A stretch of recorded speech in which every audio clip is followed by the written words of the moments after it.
আজকে প্রথম দিন বলে হয়তো আমরা আজকে একটু লেট করে শুরু করতেছি। সাধারণত আমরা টাইমিংয়ে খুব বেশি ঝামেলা হবে না। আমরা যখন বলবো যে ক্লাস শুরু, তখন থেকেই মূলত যেমন 9:30 থেকে আমাদের ক্লাস শুরু হবে। আমরা লেট হয় না এই ব্যাপারগুলো, আপনাদের জানাই রাখা কি। তো আজকে আমাদের ক্লাসের মূল আলোচনা যেটা, বলুন 9টা থেকে। Okay fine. না, আমাদের বিভিন্ন সময় আসলে টাইম করে, তো আমি এই জন্য গত ব্যাচ সময় 9:30 ছিল। এটা আপনার পরে আলোচনা করি। আচ্ছা, আজকে আমার মূলত আপনাদের সাথে যেই জিনিসটা নিয়ে আমি আলোচনা করব সেটা মূলত হচ্ছে ইন্ট্রোডাকশন টু সি শার্প। আমি ধরে নিচ্ছি আপনারা কেউ সি শার্প জানেন না। প্রথমত আমার হচ্ছে কনসার্ন থাকবে যে আপনারা কেউ সি শার্প জানেন না, এবং আমার এটাও মানে উদ্দেশ্য এটা থাকবে না যে আপনাদের সি শার্পটা শেখানো। বেসিক্যালি আপনাদের সি শার্প শেখানোর উদ্দেশ্য না, আমার উদ্দেশ্য থাকবে যে সি শার্পটা ফোকাস করা, আপনাদের সি শার্পটা ট্র্যাকে তোলা। সি শার্পে আপনারা যাতে ধরতে পারেন যে না, সি শার্পে এইভাবে এইভাবে কাজ করে, দেন আপনারা নিজেদের কোয়েস্ট থেকে অনেক কিছু বের করে নিয়ে আসবেন বা অনেক কিছু শিখবেন। যদি আপনাদের কোনো কোয়েশ্চেন থাকে, কোয়েশ্চেন অবশ্যই আমাকে থামাই দিয়ে সাথে সাথে কোয়েশ্চেন করবেন, কোনো সমস্যা নাই। ওকে, আপনারা সি শার্পে কাজ করছেন এমন কে কে আছেন? একটু হাত তুলে আমাকে হেল্প করেন। সি শার্পে কাজ করছেন, আগে আইডিয়া আছে। ওকে, সি শার্পে সিতে কাজ করছেন যারা, সিতে অলমোস্ট সবাই সিতে কাজ করছেন। ওকে, প্রবলেম হবে না। আমি যদি এমন হয় যে সিচুয়েশন আসছে যে সি শার্পে বুঝতে গেলে আপনি অনেকটা C like syntax C sharp, সেক্ষেত্রে প্রবলেম হলে আমি সি এর সাথে তুলনা করেও বুঝাই দিব।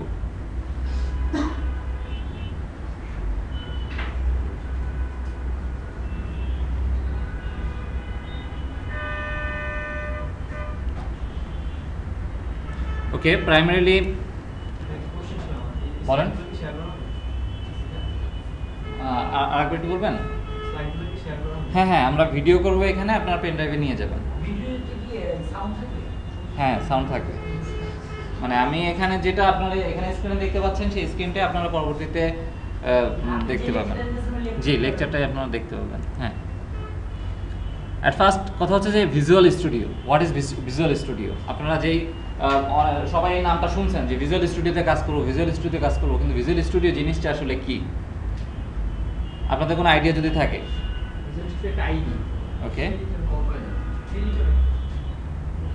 আইডি, একজন বললেন কম্পাইলার, একজন বললেন editor. Environment, sorry, integrated development environment. আচ্ছা, একজন বলছেন আইডি, একজন বলছেন এডিটর, একজন বলছেন কম্পাইলার। আর কারো কোনো যদি সাজেশন থাকে বলেন। Sorry, platform. আর কারো কিছু বলা যদি থাকে বলতে পারেন, কোনো সমস্যা নাই, মানে you are open to say, কোনো প্রবলেম নেই। ওকে, আপনার মানে যে যেটা বলছেন সবই ঠিক আছে। ভিজুয়াল স্টুডিও একটা আইডি, এটাও ঠিক আছে, একটা এডিটর, এটাও ঠিক আছে, একটা প্ল্যাটফর্ম, একটা এনভায়রনমেন্ট, এটাও ঠিক আছে, এবং একটা কম্পাইলার, এটাও ঠিক আছে। এত কিছু ঠিক থাকলো এইভাবে যে আসলে এটা একটা integrated platform, integrated development environment. এটার মানে হচ্ছে যে সব কিছু যেখানে একত্রিত করে দেওয়া আছে, আপনি আপনার ডেভেলপমেন্ট কাজের জন্য বা আপনার ডেভেলপমেন্টের সুবিধার জন্য আপনার যে ধরনের ফ্যাসিলিটি দেওয়া লাগে, সেই ফ্যাসিলিটির হচ্ছে মূলত ভিজুয়াল স্টুডিও নিজে। এখানে কি কি করা যায়? এখানে দেখেন, এখানে অপশন আছে যে visual studio provides some features for its users, code editing, debugging the code, designing the user interface, some helping tools, extensibility, এছাড়াও অনেক কিছু আছে। কোড এডিটিং বলতে যে আপনি যে কোডটা লিখবেন, যেখানে এক্সিকিউট করবেন, মূলত ভিজুয়াল স্টুডিও থেকে আপনি এটা এক্সিকিউট করবেন এবং সেখানে লিখবেন। ডিবাগিং বলতে কি বোঝায়? ডিবাগিং বলতে বোঝায়, আমি আপনাদের কাছ থেকে শুনতে চাই, হোয়াট ইজ ডিবাগিং? বলেন। প্রবলেমগুলোকে আলাদা করে বাগ রিমুভ করা। ওকে ফাইন, কিভাবে রিমুভ করে আসলে, এটা কি কোনো আইডিয়া আছে আপনার? বলেন। এফকিউএল ডেফিনেশন কি দিয়ে পুরো কোডটাকে ইয়ে করে। জাস্ট আমার যে জায়গায় সমস্যাটা হচ্ছে, আমি এখানে ব্রেক পয়েন্ট দিয়ে আমি F11 দিলে আমি ডিটেইলস এটা তো স্পেসিফিক হইলো, আমি জাস্ট একটু মানে হাই লেভেল থেকে যাতে সবাই বুঝতে পারে, সেই জন্য অপশন দিয়েছি।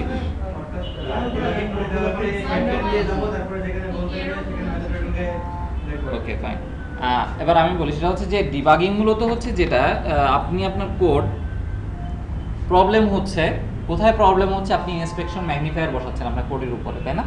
ম্যাগনিফায়ার বসায় বসে আপনি কোডের লাইন বাই লাইন দেখতেছেন যে আসলে কোন ভেরিয়েবল কি ভ্যালু দিচ্ছে, কেন কোথায় প্রবলেম হচ্ছে, এটা ফাইন্ড আউট করা। এই যে ওয়েটা, এটাই মূলত আসলে ডিবাগিং। সো ভিজুয়াল স্টুডিও আপনাকে সেই সাপোর্টটা দেয় আসলে আপনি ডিবাগিং কীভাবে করবেন। ডিজাইনিং দ্য ইউজার ইন্টারফেস, আপনারা জানেন যে আপনারা যে ইউআইটা ডিজাইন করেন, যেমন বিভিন্ন বাটনে ক্লিক করতেছেন, স্ক্রল ডাউন করতেছেন, বা অনেক ধরনের টেক্সট বক্স থাকতেছে, এই যে কাজগুলো আপনি করবেন এটা ভিজুয়াল স্টুডিও আপনাকে সেই সাপোর্টটা দিচ্ছে। এক্সটেন্সিবিলিটি বলতে যেটা বোঝায়, আপনি চাইলে ভিজুয়াল স্টুডিওর সাথে অনেক থার্ড পার্টি টুল, অনেক হেল্পিং টুল, যেগুলো হচ্ছে আপনার ভিজুয়াল স্টুডিও এনভায়রনমেন্টের সাথে খাপ খাবে, এরকম কিছু টুল আপনি চাইলে এক্সটেন্সিবিলিটি বা এক্সটেন্ড করে ইউজ করতে পারেন। টেমপ্লেটস, টেমপ্লেট বলতে আসলে কি বোঝায়? আমরা আসলে টেমপ্লেট শব্দটা খুব ফ্রিকোয়েন্ট ইউজ করি, যে টেমপ্লেট আসলে আমরা ইউজ করি ঠিক আছে, কিন্তু অনেক সময় হয় কি যে আমরা আসলে মিনিং না বুঝে বা পালসটা না বুঝে অনেক কিছু ইউজ করি। So what do you think, what is template? Template আসলে জিনিসটা কি? ওকে, কেন আমরা এটাকে ছাঁচ বলতেছি? কারণ এখান থেকে মানে অবজেক্ট ক্রিয়েশন যদি বলেন, মানে এটা একটা প্যাটার্ন, প্যাটার্ন থেকে আপনি মানে ওইরকম অনেক কিছু জেনারেট করতে পারবেন। এক্স্যাক্টলি। এখানে দেখেন যে প্রজেক্ট টেমপ্লেট বলা আছে। প্রজেক্ট টেমপ্লেট মূলত হচ্ছে যে উনি যেটা বললেন যে ছাঁচ, মূলত আপনি কোনো একটা specific type of project develop করতে চাচ্ছেন, যেমন সেটা হতে পারে উইন্ডোজ প্রজেক্ট, ডেস্কটপ প্রজেক্ট, তাই না? ডেস্কটপ প্রজেক্ট যেটা বলতে বোঝায় যে আপনার পিসিতেই সেটা এক্সিকিউট করবে। সেক্ষেত্রে আপনি একটা আসলে এই উইন্ডোজ টেমপ্লেট যদি আপনি ব্যবহার করেন বা এই ছাঁচটা যদি ব্যবহার করেন, আপনার কোডটা সে এমনভাবে তৈরি করে দেবে প্রাইমারি স্টেজে যে আপনি ওই পয়েন্ট থেকেই ওই ফ্রেমটা ব্যবহার করে আপনি উইন্ডোজ প্ল্যাটফর্ম ডেভেলপ করতে পারবেন। একইভাবে সে আরও অনেক ধরনের ফ্যাসিলিটি দিচ্ছে, দেখেন ওয়েব, স্মার্ট ডিভাইস, অফিস, আরও অনেক কিছু। এগুলো মূলত হচ্ছে যে বিভিন্ন ধরনের টেমপ্লেটস, যে আপনি যখন ওয়েব অ্যাপ্লিকেশন ডেভেলপ করতে চান তখন আপনি ওয়েব প্রজেক্ট টেমপ্লেট ইউজ করবেন, যখন আপনি স্মার্ট ডিভাইসের জন্য অ্যাপ্লিকেশন ডেভেলপ করতে চান তখন আপনি স্মার্ট ডিভাইস টেমপ্লেট ইউজ করবেন, অফিসের জন্য অফিস ডাটাবেস, এইভাবে অনেক টেমপ্লেট এখানে প্রি ডিফাইন করে দেওয়া আছে ভিজুয়াল স্টুডিওতে। আইটেম টেমপ্লেট হচ্ছে যে আপনি কোন ধরনের আইটেম ইউজ করতেছেন। আইটেম বলতে আমাদের বিভিন্ন ধরনের ফাইল দরকার হয়, প্রজেক্টের ব্যবহারের জন্য বিভিন্ন ধরনের ফাইল দরকার হয়। সেক্ষেত্রে এই তিন ধরনের আইটেম টেমপ্লেট আসলে এখানে বলা আছে, জেনারেল, ওয়েব এবং স্ক্রিপ্ট। এর ভিতরে অনেক ধরনের ফাইল টাইপ আছে, সেই ফাইল টাইপগুলো ইউজ করে আপনারা আপনাদের প্রজেক্টটাকে সামনে আগায় নিয়ে যাবেন। অ্যাট ফার্স্ট আসেন দেখি আমরা একটা আমাদের ছোটোখাটো প্রথম অ্যাপ্লিকেশন দাঁড় করাই ফেলে, যার ফলে আমরা হচ্ছে যে ইন্ট্রোডাকশনগুলো বললাম সেগুলো সব চলে আসবে। হ্যালো ওয়ার্ল্ড, সবসময় আমরা যখন কোনো একটা প্রোগ্রামিং ল্যাঙ্গুয়েজ প্রথম যখন শিখি তখন আমরা যেটা করি সেটা হচ্ছে হ্যালো ওয়ার্ল্ড। এবং এই প্রোগ্রাম থেকে আমরা আসলে এই প্রোগ্রামটা পরবর্তীতে অ্যানাটমি করে দেখবো আসলে কোন পার্টে কী কাজ করছে এবং সি শার্পে এটা কীভাবে অ্যাপ্রোপ্রিয়েট হয়।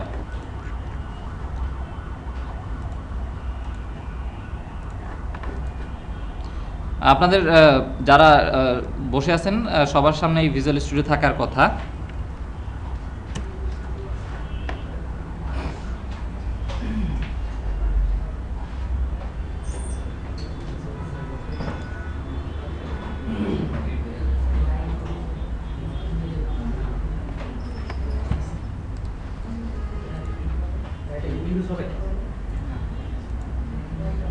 সরি, উইন্ডোজ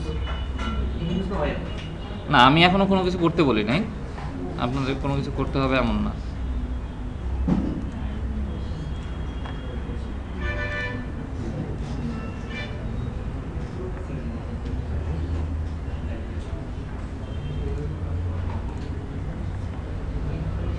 আপনারা জাস্ট আমার এখানে দেখেন, আপনারা দেখলে যারা কাজ করছেন এবং করেন নাই দুইজনের সবার জন্যই হয়তো সুবিধা হবে।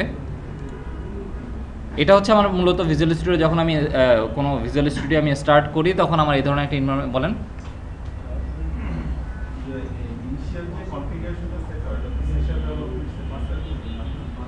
আরেকবার একটু বলবেন প্লিজ।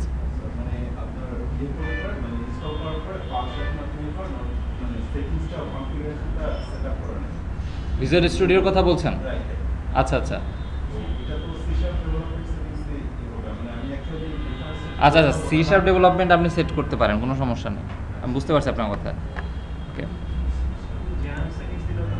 হ্যাঁ, আপনি ওইটা একটা দিলেই হয়, পরে প্রজেক্ট সেটিং থেকে নিউ প্রজেক্ট করার সময় চলে আসবে। বাই ডিফল্ট যেটা আসবে, আপনি সি শার্প সেটিং দিলে বাই ডিফল্ট সি শার্পের টেমপ্লেটগুলো আসবে প্রথমেই। ওকে, এটা হচ্ছে আপনার ভিজুয়াল স্টুডিও এনভায়রনমেন্ট। যখন আমি এখন আসলে একটা চাচ্ছি নতুন একটা প্রজেক্ট খুলবো, সেক্ষেত্রে ফাইল, নিউ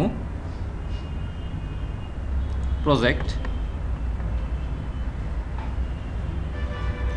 আমরা বেসিক্যালি কনসোল অ্যাপ্লিকেশন নিয়ে কাজ করবো এখন। So what is console application, কারো কোনো যদি আইডিয়া থাকে?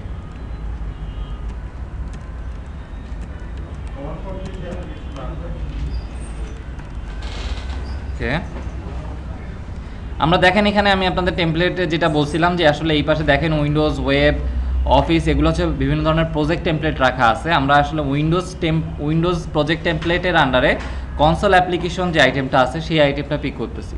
এর মানে হচ্ছে আমরা আসলে একটা উইন্ডোজ অ্যাপ্লিকেশন ডেভেলপ করব যেটা হচ্ছে কনসোল অ্যাপ্লিকেশন, এবং আমি এই অ্যাপ্লিকেশনের নাম দিলাম আপাতত হ্যালো ওয়ার্ল্ড অ্যাপ্লিকেশন।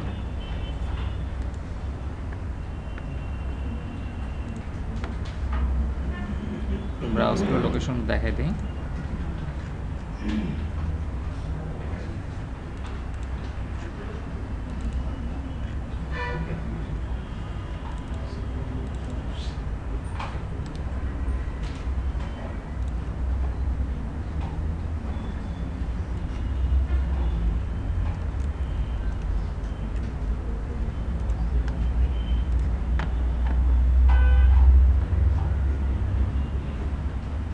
আমি জাস্ট লোকেশনটা চিনে দিলাম যে আসলে আমি কোন লোকেশনে এই প্রজেক্টটা রাখতে যাচ্ছি। আমি ওকে করলাম।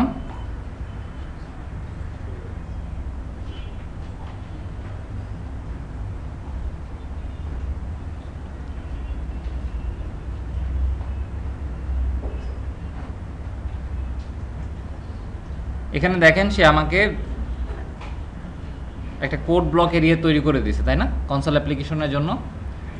সো আমি যে প্রশ্নটা প্রথমে করছিলাম যে what is console application, console application মূলত হচ্ছে যে আপনি যখন এমন একটা অ্যাপ্লিকেশন ডেভেলপ করতেছেন যেই অ্যাপ্লিকেশনের সাথে আপনি শুধু টেক্সট বেস আপনি ইন্টারাকশন করবেন, টেক্সট ইউজার ইন্টারফেস দিয়ে, অনেকটা যেমন হচ্ছে কমান্ড প্রম্পট যেভাবে কাজ করে, ডস যেভাবে কাজ করে, তাই না।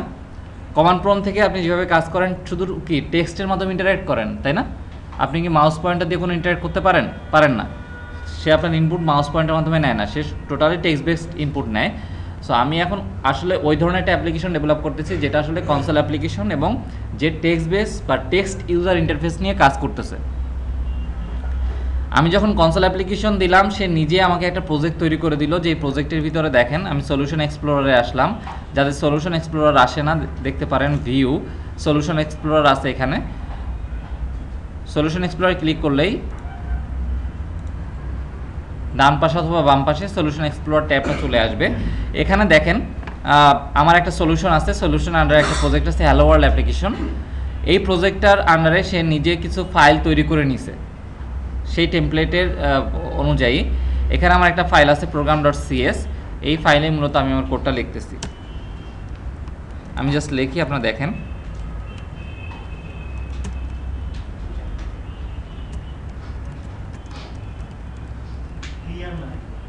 ও হ্যাঁ হ্যাঁ শিওর, এবার তো দেখতে পাচ্ছেন না। ওকে,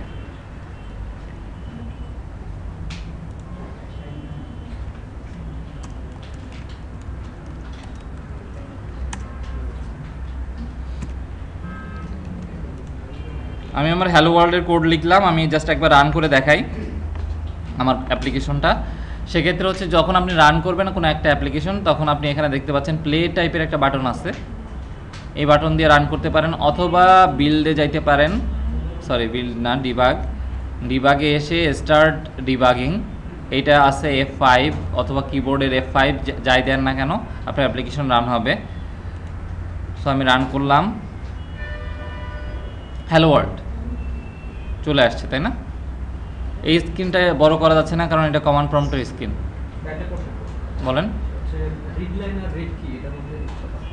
হ্যাঁ আমি ওইটা আসতেছে, আমি এখন আসলে ব্যাখ্যাটা করি নাই, আমি জাস্ট আপনাদের, আমার মূল উদ্দেশ্য ছিল আমি একটা অ্যাপ্লিকেশন লিখলাম, সেই অ্যাপ্লিকেশনে আপনারা দেখতে পাচ্ছেন হ্যালো ওয়ার্ল্ড দেখাচ্ছে। সো এখন বেসিক্যালি আমি যেটা করব সেটা হচ্ছে আমি আমার এই এইটা হচ্ছে টোটাল আমি C# লিখছি। এই C# কোডটা আমি আপনাদের অ্যানাটমি অ্যানাটমি করে বলবো যে আসলে কোন পার্টে কিভাবে কি কাজ করতেছে এবং কেন এটা ইউজ করলাম।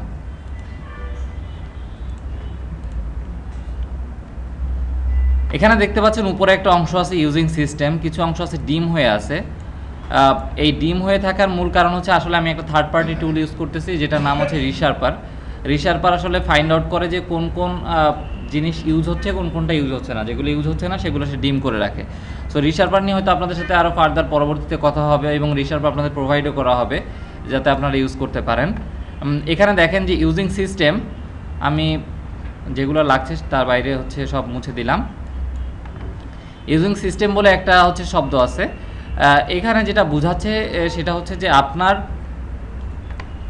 আমরা সিতে কি করতাম, কোনো একটা ফাইল আমরা প্রিন্ট এফ ইউজ করবো, সেক্ষেত্রে আমরা কি করতাম, studio.h conio.h ইউজ করতাম না, নিয়ে আসতাম বাইরে থেকে একটা লাইব্রেরি ফাইল নিয়ে আসতাম এবং সেটা আমরা আমাদের ফাইলে ইনক্লুড করে নিতাম। কেন করতাম?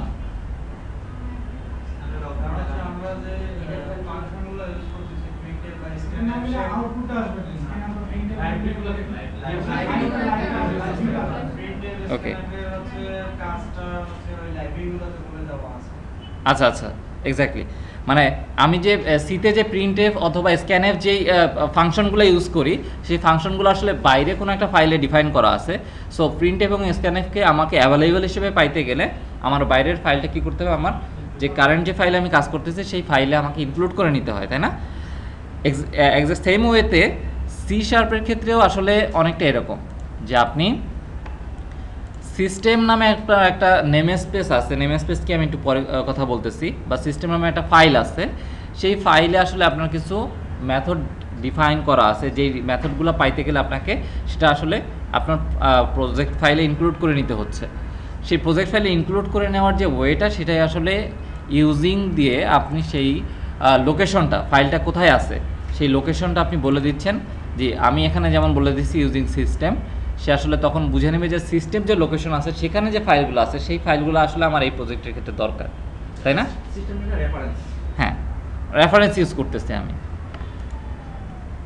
সো আমি প্রথমে আসলে আমার রেফারেন্স ইউজ করলাম।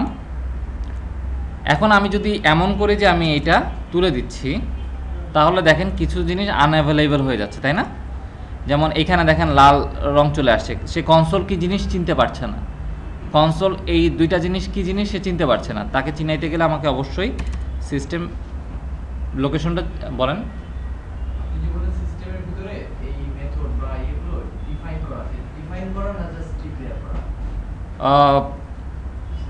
ডিফাইন এবং ডিক্লেয়ারের ভিতরে হ্যাঁ বেসিক্যালি পার্থক্য আছে।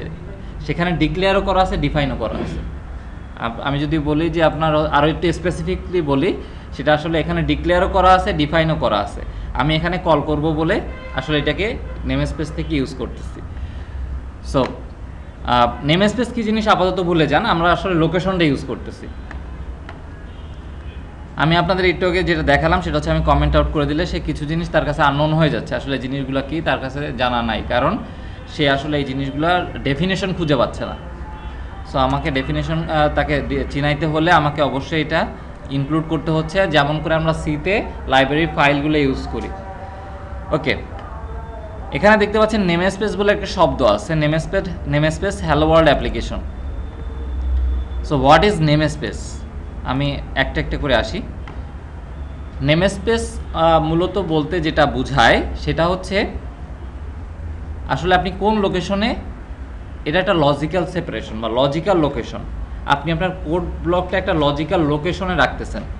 আমি একটু রিয়েল ওয়ার্ল্ড উদাহরণ থেকে তারপরে কোড উদাহরণে আসি। আমি যদি আপনাকে বলি যে আপনি এখন কোথায় আছেন, আমি যদি কোনো একটা লোকেশন থেকে বলি যে আপনি এখন কোথায় আছেন, আপনি হাই লেভেল থেকে বলবেন আমি বাংলাদেশে আছি, তার মানে কি আপনার লোকেশন বাংলাদেশ। এটা কি ভুল না? আপনার লোকেশন বাংলাদেশ। এখন আপনাকে যদি আমি বলি যে আপনি একটু আরেকটু স্পেসিফিক করে বলেন আপনি কোথায় আছেন, আপনি আমাকে বলবেন আমি বাংলাদেশের ঢাকায় আছি। বাংলাদেশের ঢাকায় আছি বললেন, ফাইন। দেন আমি আপনাকে বললাম যে আপনি আরেকটু স্পেসিফিক করে বলেন আপনি কোথায় আছেন, আপনি বললেন আমি কারণ বাজার আছি। তার মানে আমি বুঝে নিচ্ছি কি আপনি বাংলাদেশে আছেন, ঢাকায় আছেন এবং ঢাকার কারণ বাজারে আছেন, তাই না? এতে কি হচ্ছে যে আমি আসলে আপনার লোকেশনটা বুঝে দিচ্ছি, আপনি কোন লোকেশনে আছেন স্পেসিফিক্যালি। ধরেন আপনার নাম হচ্ছে রহিম, আপনি বাংলাদেশের ঢাকায় আছেন রহিম, এবং বাংলাদেশের ঢাকায় আরেকজন রহিম আছে।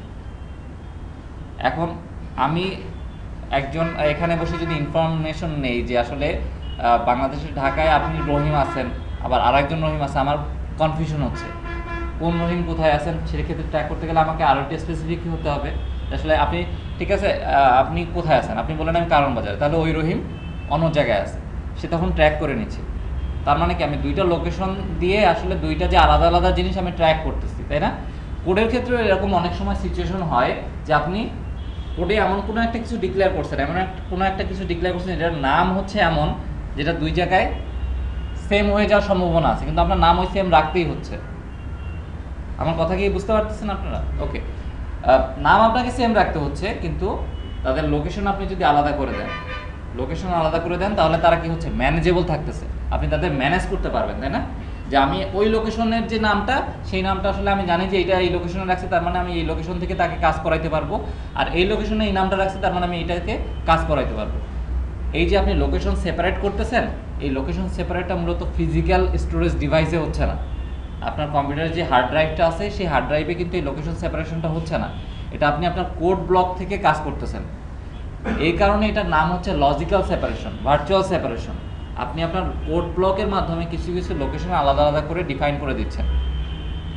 এখানে ঠিক এরকম আমি একটা লোকেশন নাম দিয়ে রাখছি যে এই নামের এরিয়া, এই যে আমার স্কোপ কতটুকু, সেকেন্ড ব্র্যাকেট এতটুকু, এখানে যা দেখতে পাচ্ছেন সেকেন্ড ব্র্যাকেট এতটুকু হচ্ছে তার লোকেশন এরিয়া। আমি একটা লোকেশন নাম দিয়ে রাখলাম হ্যালো ওয়ার্ল্ড অ্যাপ্লিকেশন। সো আমাকে যখন কোনো একটা লোকেশন ডিফাইন করতে হয় সি শার্পে, তখন আমি তাকে বলি নেম স্পেস। এই নেম স্পেস এরিয়ার ভিতরে যা থাকবে আসলে তার এই হ্যালো ওয়ার্ল্ড অ্যাপ্লিকেশন লোকেশনে যা আছে সেটাকে সেই হিসাবে চিনি। বলেন না, ফাংশনের মতো না। Location is different than function. ফাংশনে কি হয় যে আপনি কোনো একটা প্যারামিটার পাস করেন, সে কোনো একটা কিছু রিটার্ন করে, অপারেশন কোনো একটা প্রসেসিং করার পরে সে কোনো একটা কিছু রিটার্ন করে, সেই ভ্যালুটা আপনি কাজে লাগানোর পর সে রিটার্ন নাও করতে পারে, কিন্তু আপনি তার পারপাস কিন্তু টোটালি ডিফারেন্ট। তার পারপাস এটা না যে আপনি লোকেশন দিয়ে তারা সেপারেট করতেছেন বা সেপারেট করার জন্য। Location is for the separation purpose. আপনি কোনো কিছু কোনো একটা জায়গায় রাখতেছেন এবং তাকে আইডেন্টিফাই করতেছেন, আইডেন্টিটি দিতেছেন লোকেশন দিয়ে। এখানে ঠিক অনেকটা ওরকমভাবে আপনি জাস্ট একটা লোকেশন ডিফাইন করতেছেন যে নেমস্পেস হ্যালো ওয়ার্ল্ড অ্যাপ্লিকেশন, তার মানে কি হ্যালো ওয়ার্ল্ড অ্যাপ্লিকেশনে যতটুকু কোড এরিয়া আছে, ততটুকু কোড এরিয়ার ভিতরে যা আছে তা আসলে এই লোকেশন, তাই না? আমি আপনাদের এবার একদম ক্লিয়ার করে দেই।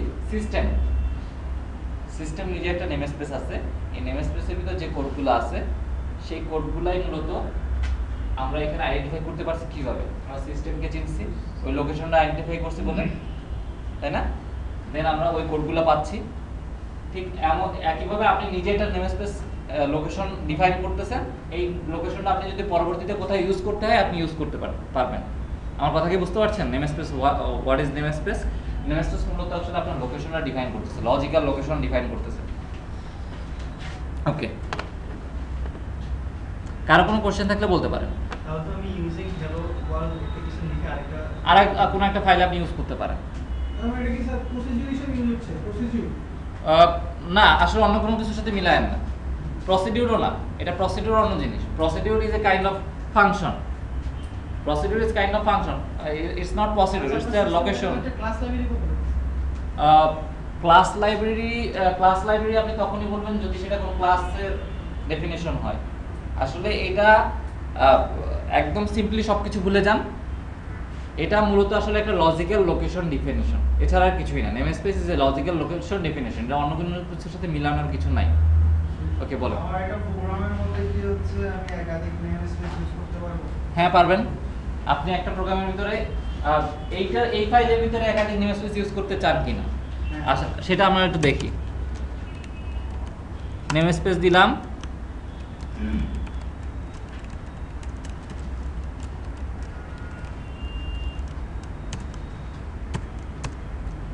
পারবেন। আমি তো এখনো করিনি, অ্যানাদার নেমস্পেস কি আছে? এটা আপনি জাস্ট একটা অ্যানাদার নেমস্পেস ইউজ করতেছেন, আপনি আলাদা একটা লোকেশন ডিফাইন করতেছেন। আসলে নেমস্পেসটা আমাদের এত বেশি কমপ্লিকেটেড করার কিছু নাই, নেমস্পেসটা এত বেশি কিছু না, এটা জাস্ট একটা ম্যানেজেবল ইস্যু। বলেন সেপারেশনটা কেন? সেপারেশনটা এই কারণে আমি আপনাদের প্রথমেই বলছিলাম যে ধরেন রহিম নামে ঢাকাতে দুইজন আছেন, এখন দুইটা রহিমই কোন একটা সিঙ্গেল জায়গায় রেজিস্ট্রেশন করছেন, তার ট্র্যাক করা দরকার, আসলে দুজনকে আলাদাভাবে আইডেন্টিফাই করা দরকার। ধরেন তার ফাদার নেম মাদার নেম কিছুই সে জানে না, সে লোকেশন দিয়ে আইডেন্টিফাই করতে যাচ্ছে।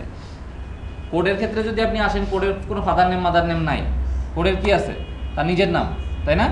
সেক্ষেত্রে আমাকে কি করতে হয় যে আসলে লোকেশন দিয়ে তাকে ট্র্যাক করতে হয়। সো লোকেশন ট্র্যাক করার জন্য আমি তাকে কি করি, লজিক্যাল কিছু সেপারেশন এরিয়া তৈরি করে দেই, সেই সেপারেশন এরিয়ার ভিতরে কোডগুলো ঢুকাই দেই। যখন ওই কোডটা ইউজ করতে চাই আমি সেই লোকেশনটাকে নক করি, লোকেশনের কোডগুলো আমার কাছে চলে আসে, আমি সেগুলো ইউজ করি।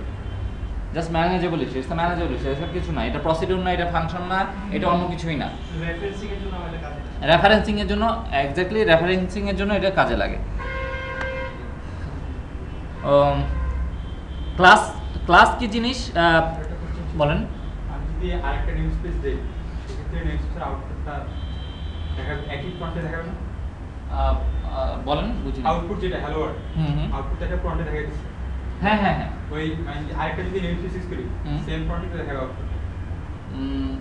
আউটপুটে তো আপনার চেঞ্জ হবে না, কারণ অলওয়েজ এক্সিকিউশন পয়েন্ট কি, মেইন মেথড। আপনি যদি আপনার তাহলে কোশ্চেনটা আমি ক্লিয়ার হইনি, আপনি আরেকবার করেন। আরেকটা নেম স্পেস লিখে দিয়ে মানে অন্য নাম দিয়ে আপনি সেম কোডটা রান করতে পারবেন। আচ্ছা, ওকে, আমি আপনার কথা দেখি। আমি লিখলাম অ্যানাদার নেম স্পেস, সেম কোডটা জাস্ট প্রিন্টেড রাইট জায়গায় হ্যালো ওয়ার্ল্ডের বদলে অন্য কিছু লিখে দিয়ে রান করেন। আপনি বলতেছেন যে ক্লাস প্রোগ্রাম এগুলো সব ওখানে নিয়ে যাব, তাই? সে নিবে না, কারণ হচ্ছে মেইন মেথড একাধিক হতে পারবে না। মেইন মেথড একটা প্রোগ্রামে একটাই হতে হবে, তাই না? আমি অন্য কোনো মেথড ইউজ করতে পারবো, এখানে একই ক্লাস নেম ইউজ করে আমি অন্য মেথড ইউজ করতে পারবো। সেই মেথডটা আমি কোথায় কল করতে পারবো? আমার এই মেইন মেথডে কল করতে পারবো। হ্যাঁ, আমি আমার মেইন মেথডে কল করতে পারবো, কিন্তু আমি চাইলেই, আমি আপনাদের আর একটু ক্লিয়ার করে দেখেন, কল মি, আমি জাস্ট একটা মেথড ডিক্লেয়ার করছি। আপনারা জানেন হোয়াট ইজ মেথড, তাই না? সো আমি কল মি কল দিলাম, সে যখনই তাকে আমি কল দিব সে রাইট লাইন করবে I have called.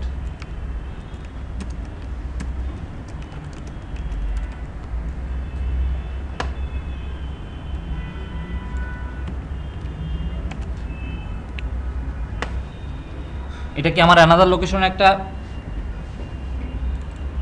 Method declare করা, অ্যানাদার নেম স্পেস, আমি লোকেশনের নাম দিলাম অ্যানাদার নেম স্পেস, তাই না? এখন আমি এইটাকে মেইন মেথডে ইউজ করতে চাচ্ছি, সেক্ষেত্রে আসলে দেখেন কীভাবে ইউজ করবো। আমি আগে লোকেশনের নামটা বলবো, কারণ আমার লোকেশন দিয়ে তাকে, কারণ আমার প্রোগ্রাম নামে একটা জিনিস আছে এখানে অলরেডি, তাই না? সো আমি লোকেশনের নামটা বললাম আগে, দেন আমি লিখলাম প্রোগ্রাম, দেন আমি মেথডটাকে, সরি মেথডটা মনে হয় পাবলিকলি ডিক্লেয়ার করা নাই, দেন আমি কল মি কল দিলাম। এখন কি হচ্ছে যে আসলে আমার প্রথমে কি দেখাবে, হ্যালো ওয়ার্ল্ড, দেন হচ্ছে দেখাবে কি, আই হ্যাভ কলড। আমি রান করি, hello world I have called. Okay, আশা করি এইটা দিয়ে আপনারা সবাই নেম স্পেস আসলে ব্যাপারটা কি বা কীভাবে কাজ করে আপনারা বুঝতে পারতেছেন। ওকে, আমি কোড ব্লকটুকু মুছে দেই।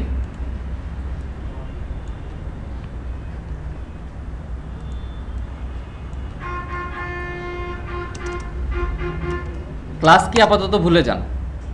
আসলে ক্লাস হচ্ছে ইউজার ডিফাইন টাইপ তৈরি করার সময় ক্লাসটা ইউজ করা হয়, যেহেতু আমরা এখন ইউজার ডিফাইন টাইপ নিয়ে আলোচনা করি নাই, সেক্ষেত্রে ক্লাস আমরা ইউজ করব না। আমরা জাস্ট এটা মনে রাখেন যে যে কোনো কোড যে কোনো জায়গায় আপনাকে লিখতে গেলে কোনো না কোনো ক্লাসের ভিতরে তাকে লিখতে হবে, সেক্ষেত্রে আমাদের এই ক্লাসটার প্রয়োজন হচ্ছে। অবজেক্ট ওরিয়েন্টেড, যেহেতু C sharp is object oriented language, যে কোনো কোড যে কোনো জায়গায় লিখতে গেলে আপনাকে কোনো না কোনো ইউজার ডিফাইন টাইপের ভিতরে তাকে লিখতে হবে, এবং ক্লাসটা আসলে ইউজার ডিফাইন টাইপ তৈরি করতে প্রয়োজন হয়। আপাতত ক্লাস কি ভুলে যান গেল। এখন হচ্ছে মেইন মেথড। আপনারা জানেন যে সিতে আপনারা যারা কোড করছেন, there is only execution point. যত কোডই থাকুক না কেন আপনার প্রজেক্টে, আসলে আপনার এক্সিকিউশন পয়েন্ট কোথায়? Main method. আপনার এক্সিকিউশন শুরু হবে মেইন মেথড থেকেই। সি শার্পে মেইন মেথড, এখানে দেখেন ডিক্লারেশন, সাধারণত সিতে কি থাকে, ছোট হাতের এম, আর এখানে আসলে বড় হাতের এম দিয়ে শুরু হয় মেইন। দেন আপনি এটা হচ্ছে ও নিজে তৈরি করে দিছে, console dot right line. Console dot right line মূলত হচ্ছে প্রিন্টের যে কাজটা করতো সিতে সেই একই কাজই সে করে দিচ্ছে, কিন্তু এখানে একটু ডিফারেন্ট আছে। প্রিন্টএফ যেটা করতো সেটা হচ্ছে কি, সে নিজে কোনো নিউ লাইন তৈরি করে দিত না, তাই না? আপনাকে নিউ লাইন পরবর্তীতে অ্যাড করে নিতে হইতো, যতগুলো নিউ লাইন চান আর অ্যাড করে নিতে হইতো। সি শার্পের ক্ষেত্রে কনসোল ডট রাইট লাইনের ক্ষেত্রে যেটা হয় যে আপনি হ্যালো রাইট লাইন মেথডটা যদি আপনি ইউজ করেন, কনসোলের পরে যদি রাইট লাইন মেথডটা ইউজ করেন, সেক্ষেত্রে হ্যালো ওয়ার্ল্ড সে আউটপুট দেওয়ার পরে তার যে কার্সরিং পয়েন্টটা আছে সেটা সে অটোমেটিক্যালি একটা নিউ লাইন অ্যাড করে নেয়। এটা হচ্ছে তার সেই সুবিধাটা দেয়। আপনি যদি মনে করেন না আমি নিউ লাইন অ্যাড করতে চাই না, সেক্ষেত্রে তার আর একটা মেথড আছে, সেটা হচ্ছে কনসোল ডট রাইট।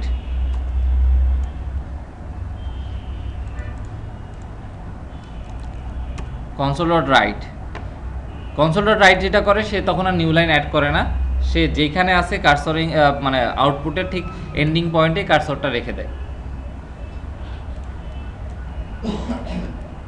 ওকে, কনসোল ডট রিড কি, আমরা যদি সিতে এই কোডটা করতাম তাহলে আমরা কি করতাম, লাস্টে একটা গেট সিএইচ দিয়ে রাখতাম। কেন দেই? স্ক্রিনটা জাস্ট ধরে রাখার জন্য, তাই না? কারণ আউটপুটটা দেখানোর পরে কি স্ক্রিনটা এক্সিকিউশন বন্ধ হয়ে যাবে, কারণ আমরা স্ক্রিনটা ধরে রাখার কোনো ব্যবস্থা রাখছিলাম না। ঠিক একই রকম গেট সিএইচে কী করে, একটা ক্যারেক্টারের জন্য ওয়েট করে এই মেথডটা, যে একটা ক্যারেক্টার দিলে দেন সে হচ্ছে আউটপুট দিবে। ঠিক একইভাবে এখানে কনসোল ডট রিড কি একই কাজই করতেছে, সে একটা কি এর জন্য ওয়েট করে, কিবোর্ড কি এর জন্য ওয়েট করে, কি পাইলে সে তখন ভ্যালুটা নিয়ে নেয়। জাস্ট আমরা টেকনিক্যালি ইউজ করতেছি স্ক্রিনটা ধরে রাখার জন্য। সেম কাজটা তো রিড লাইন লিখলেও করে। সেম কাজটা রিড লাইন লিখলেও করবে, কোনো সমস্যা নাই। রিড লাইন এবং রিড কি এর ভিতরে বেসিক্যালি ডিফারেন্স হচ্ছে, রিড কি যেটা করে সেটা হচ্ছে সে একটা কি এর জন্য ওয়েট করে, কিবোর্ডের একটা কি প্রেসের জন্য ওয়েট করে, এবং রিড লাইন যেটা করে সেটা হচ্ছে সে একটা লাইন নিতে পারে। ইন্টার প্রেস করবেন কিন্তু আপনার এখানে কাজ করবে না, কারণ হচ্ছে আপনি ইন্টারপ্রেস না করা পর্যন্ত সে বের হয়ে আসবে না। স্ক্রিনে আপনার ধরে রাখবে, ঠিক আছে, প্রথমে স্ক্রিন ধরে রাখবে, সরি কাজ করবে, স্ক্রিন ধরে রাখবে, কিন্তু আপনাকে অনেকগুলো লাইন লিখে আবার ইন্টার দিতে হবে, এই আর কি। অনেক কিছু লিখে একটা ইন্টারপ্রেস না করলে সে তো মানে লাইনটা রিড করতে হবে তাকে, তাই না? সো তার লাইন রিড করার আসলে টেকনিকটা হচ্ছে যে সে ইন্টার না দিলে সেই লাইনটা রিড করতে পারে না। কিন্তু রিড কি আপনি একটা কি প্রেস করলেন, সেটা নিয়ে নিল নিজের ভিতরে। এখন মূল ব্যাপার হচ্ছে সে রিড লাইন নিক আর রিড কি নিক, আমি তো ভ্যালুটা রিড করতেছি না, আমি স্ক্রিনটা ধরে রাখতে চাচ্ছি, এইটাই। এটা মূলত ছিল একটা সি শার্প অ্যাপ্লিকেশন অ্যানাটমি। এখন আপনাদের কোনো কোয়েশ্চেন থাকলে বলতে পারেন, এই ইস্যুতে কোনো কনফিউশন থাকলে আমাকে বলতে পারেন। ওকে, আচ্ছা, মেইন ফাংশনটা স্ট্যাটিক হিসেবে থাকতেছে, এটা আমি নোটিস করতে পারি। স্ট্যাটিক কি জিনিস আমরা এখনো জানি না। আর এটা আমার ওই যে ছাঁচটা বললাম না, টেমপ্লেট মূলত আমাকে ওইটা দিয়ে দিছে স্ট্যাটিক, যে স্ট্যাটিক ভয়েড থাকবে। আপাতত আপনি যদি স্ট্যাটিক ছাড়া ডিক্লেয়ার করতে চান, আমরা দেখি সে দেয় কিনা। মানে আপনার যেহেতু কনফিউশন হয়েছে যে দেয় কিনা, আমরা ওইটা একটু দেখি আসলে সে দেয় কিনা। আমি রান করার চেষ্টা করি। মেইন ফাংশন সবসময় স্ট্যাটিক হতে হবে, এটা হচ্ছে তার এক্সিকিউশন পয়েন্ট। যদি আপনি তাকে রান করতে চান, তাকে স্ট্যাটিক হইতে হবে। দেখি সব ধরনের মানে কনসোল টাইপের জন্য না বাকি সব ক্ষেত্রে একই আছে? সব ধরনের ক্ষেত্রে ধরে নেওয়া যায় বাকি সব ক্ষেত্রে একই রকমই হওয়া উচিত, যেহেতু কনসোলের ক্ষেত্রে এরকম। একটা মানে কথা বলছিলাম যেটা মিস করছি, যেটা হচ্ছে ইউজিং সিস্টেম যেটা ছিল জি। সেটা বাকিগুলো ছিল তখন অটোমেটিক মানে উইথড্র করে নিয়েছিল, যেগুলো লাগতেছে না। সেটা কি করতেছিল? ও আচ্ছা, এটা করতেছে আপনার যে টুলটা, সেটার নাম হচ্ছে রিশার্পার আসলে একটা রিফ্যাক্টরিং টুল বলতে আপনার কোড লেভেলে অনেক সময় অনেক কিছু চেঞ্জ করতে হয়, পরিবর্তন করতে হয়, যাতে আপনার এই পরিবর্তন পরিমার্জন সব কিছু একটু সুবিধাজনক হয়। তার জন্য একটা থার্ড পার্টি টুল আছে রিশার্পার। এই রিশার্পার দিয়ে অনেক কিছু, স্ট্যান্ডার্ডটা ধরে যায়। হ্যাঁ, অনেক কিছু সে করে দেয়, হেল্প করে দেয়।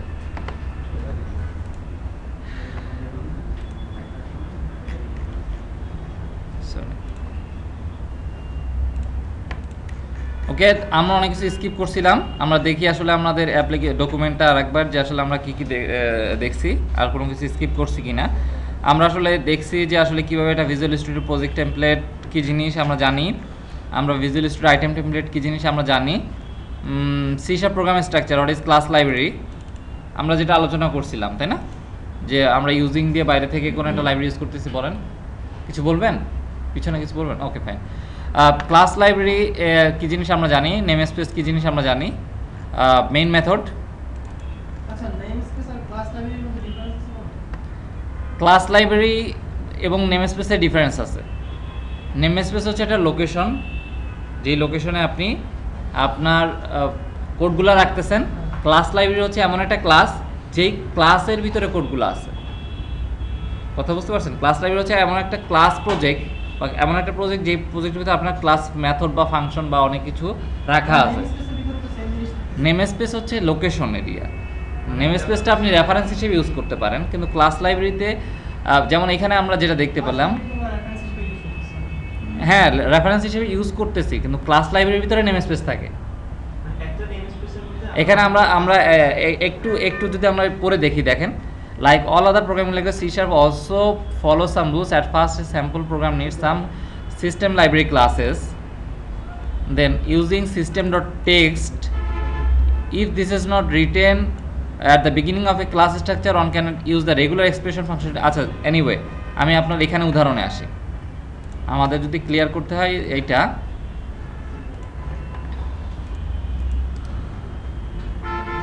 অ্যাড, আমি জাস্ট আমার এই সলিউশন যেটা আছে সেই সলিউশনের নতুন একটা প্রজেক্ট নিয়ে দেখেন, add new project.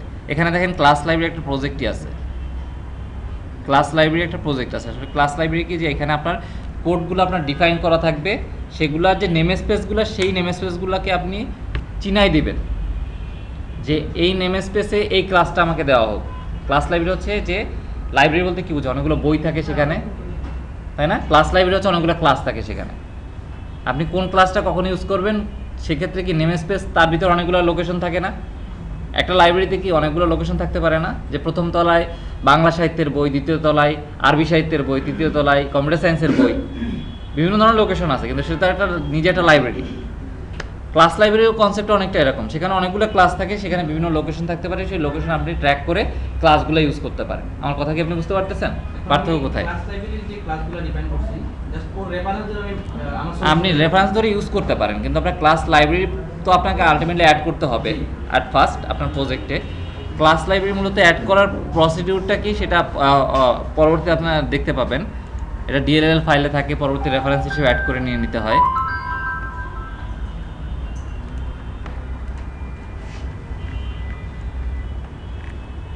Main method কি আমরা দেখছি, কনসোল অ্যাপ্লিকেশন কি আমরা জানি এখন, তাই না?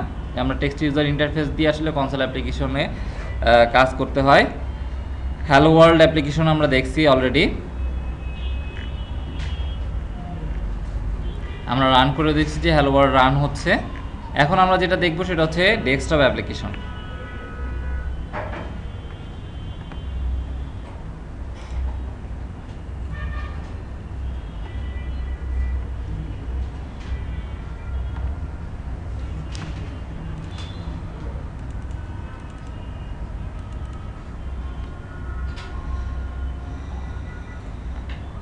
ডেস্কটপ অ্যাপ্লিকেশন মূলত হচ্ছে যে আমরা যেটা একটু আগে দেখলাম টেক্সট ইউজার ইন্টারফেস, আপনি যখন গ্রাফিক্যাল ইউজার ইন্টারফেস দিয়ে কোনো একটা অ্যাপ্লিকেশন ডেভেলপ করতে চান, যেটা আপনার কম্পিউটারে আপনার প্রসেসরে প্রসেস হয়ে কোনো একটা আউটপুট দেখাবে, সেটাই মূলত আসলে কি ডেস্কটপ অ্যাপ্লিকেশন অথবা উইন্ডোজ অ্যাপ্লিকেশন, যেটা হচ্ছে যে আপনার ডেস্কটপে রান হচ্ছে এবং যেটা মূলত গ্রাফিক্যাল ইউজার ইন্টারফেস অথবা কোনো একটা ফর্ম আছে, আপনি কোথাও ক্লিক করতে পারতেছেন, ক্লিক করে কোনো একটা আউটপুট পাচ্ছেন, এরকম একটা অ্যাপ্লিকেশন মূলত ডেস্কটপ অ্যাপ্লিকেশন।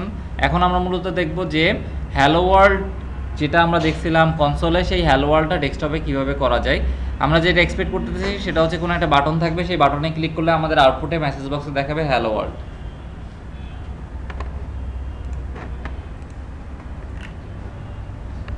আমি এটা ক্লোজ করে দিচ্ছি, ফাইল ক্লোজ সলিউশন। আমি একটা নিউ প্রজেক্ট নিচ্ছি, যেটা আসলে আমার টেমপ্লেট হচ্ছে উইন্ডোজ টেমপ্লেট এবং আমার প্রজেক্ট টাইপ হচ্ছে উইন্ডোজ ফর্ম অ্যাপ্লিকেশন। আমি এটার নাম দিলাম হ্যালো ওয়ার্ল্ড অ্যাপ্লিকেশন, শেষে লিখলাম ডেস্কটপ। ওকে, দ্যাট মিনস আমি আমার কনসোল অ্যাপ্লিকেশন যেটা ছিল সেটা একটা ডেস্কটপ ভার্সন বানাচ্ছি। এখানে কি প্রথমে কি প্রোগ্রাম মেইন মেথড এইসব কিছু আসছে? টেমপ্লেট ইউজ করার পরবর্তীতে, কারণ এটা কে ফ্যাসিলিটি দিচ্ছে আমাকে? টেমপ্লেট, তাই না? টেমপ্লেট আমাকে একটা ফর্ম বানাই দিচ্ছে, একটা ডামি ফর্ম বানাই দিচ্ছে, যেই ফর্মে আমি মূলত ডিজাইনগুলো করব। এবং এখান থেকে মূলত, কারণ সে জানে যে আমার আসলে ফর্ম ডিজাইন থেকে কাজ শুরু হবে। হ্যাঁ, এখানে ড্র্যাগ অ্যান্ড ড্রপ করে কাজ করতে হবে। এখানে দেখতে পাচ্ছেন যে আমার মূলত একটা ফাঁকা ফর্ম আছে। এটা আসলে এখানে যত টানাটানি করেন কোনো কাজ হবে না। সে জাস্ট একটা লোকেশনে, আপনি তাকে চাইলে ছোট বড় করতে পারেন। এই অ্যাঙ্কর পয়েন্ট দিয়ে আপনি ধরে তাকে ছোট বড় করে নিতে পারেন, কিন্তু সেইখানে এই পজিশনে আসলে সে স্ট্যাটিক পজিশনে সে বসে আছে।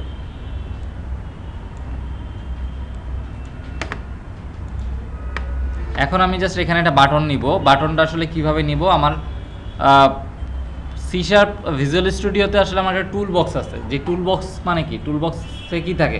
অনেক টুল থাকে। সো এখানে যে টুল বক্সটা আছে সেই টুল বক্সে আমার বাটনটা আছে। আমি ভিউতে ক্লিক করলাম, টুল বক্সে ক্লিক করলাম, আমার টুল বক্স প্যানেলটা ওপেন হলো।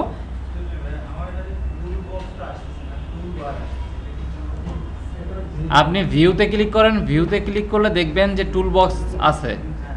টুল বক্স নিয়ে আসেন, বরুণ একটু হেল্প করেন পিছনে।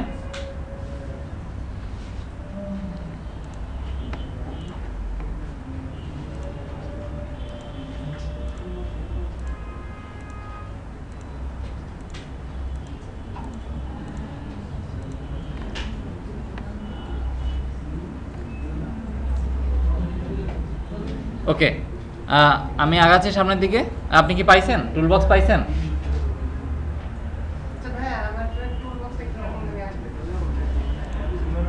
আচ্ছা, আপনার মানে মোটামুটি টুল বক্স তো আসছে। ওকে, টুল বক্স আসলে হবে। এবার আপনি পরবর্তীতে একটু মিলাই নেবেন আসলে কিভাবে হচ্ছে না হচ্ছে।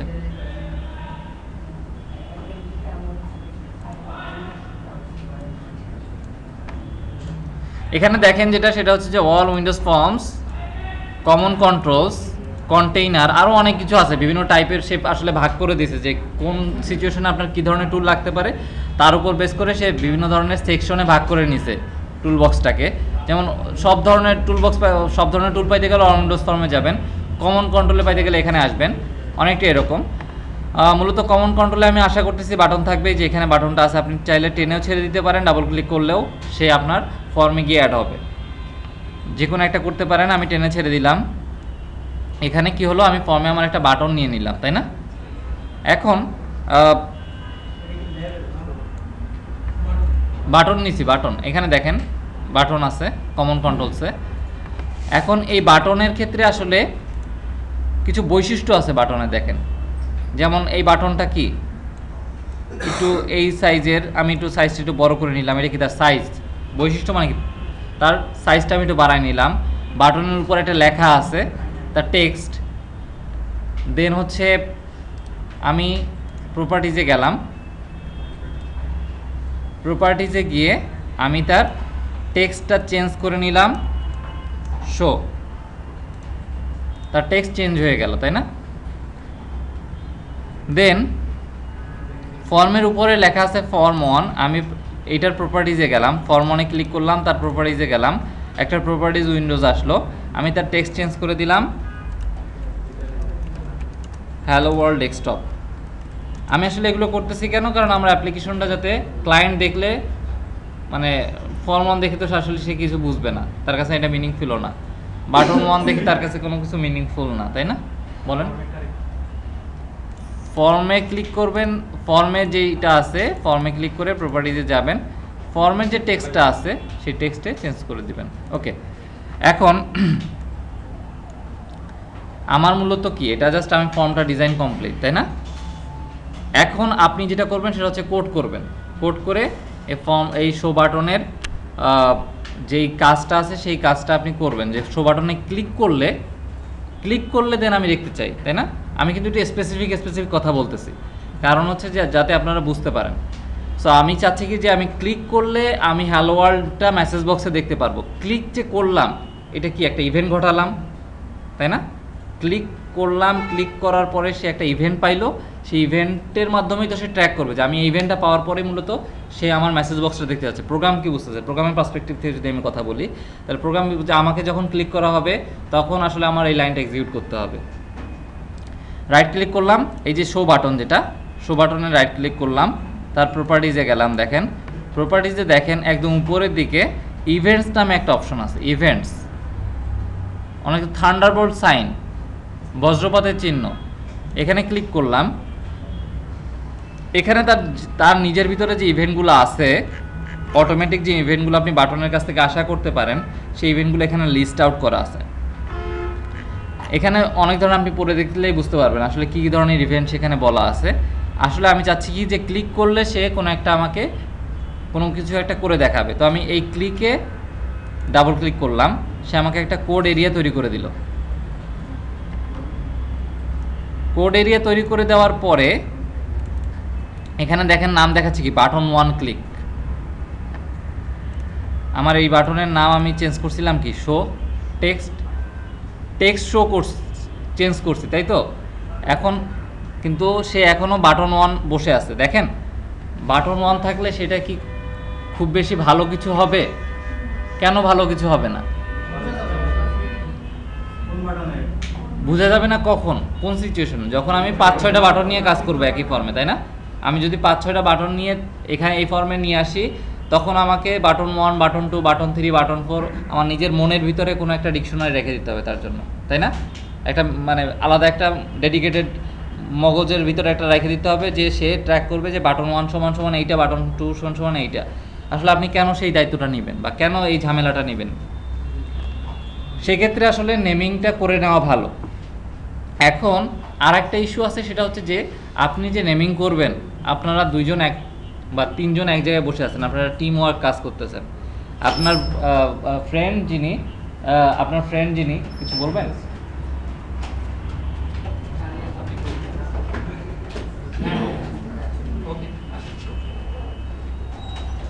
আরো পাশে বসেন যাতে হেল্প নিতে পারেন।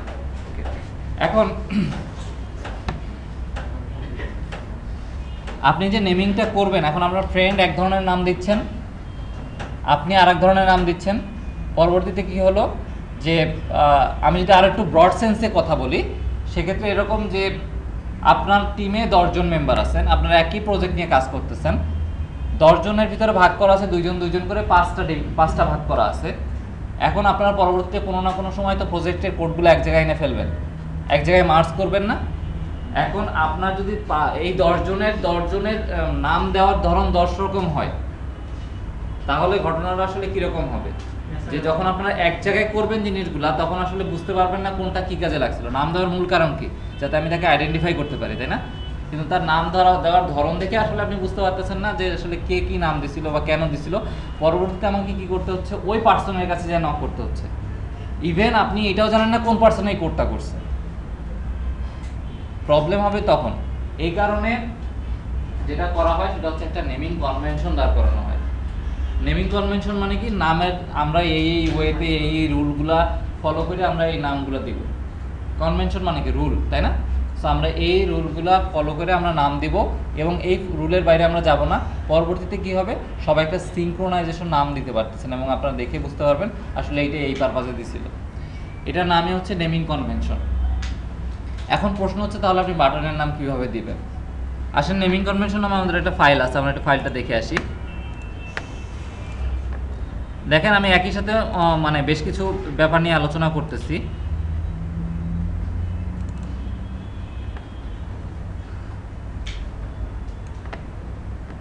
যদি বুঝতে সমস্যা হয় আমাকে জিজ্ঞেস করবেন, আমি আবার আবার রিপিট করব, কোনো সমস্যা নাই।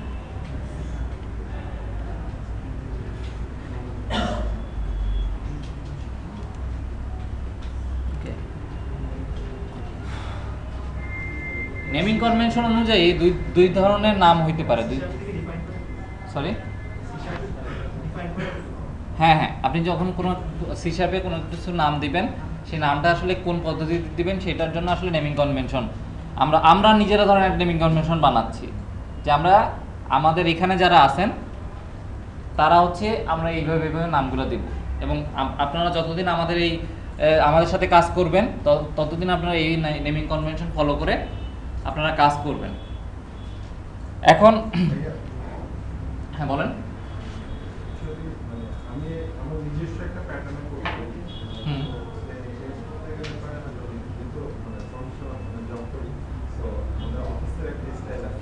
আমি এই জন্য কিন্তু আপনাদের বলছি যে আপনারা এখানে যতদিন থাকবো ততদিন আমাদের এই প্যাটার্নে আমরা কাজ করব। আপনার অফিসে যতদিন থাকবেন আপনি আপনার অফিসের প্যাটার্নে কাজ করবেন।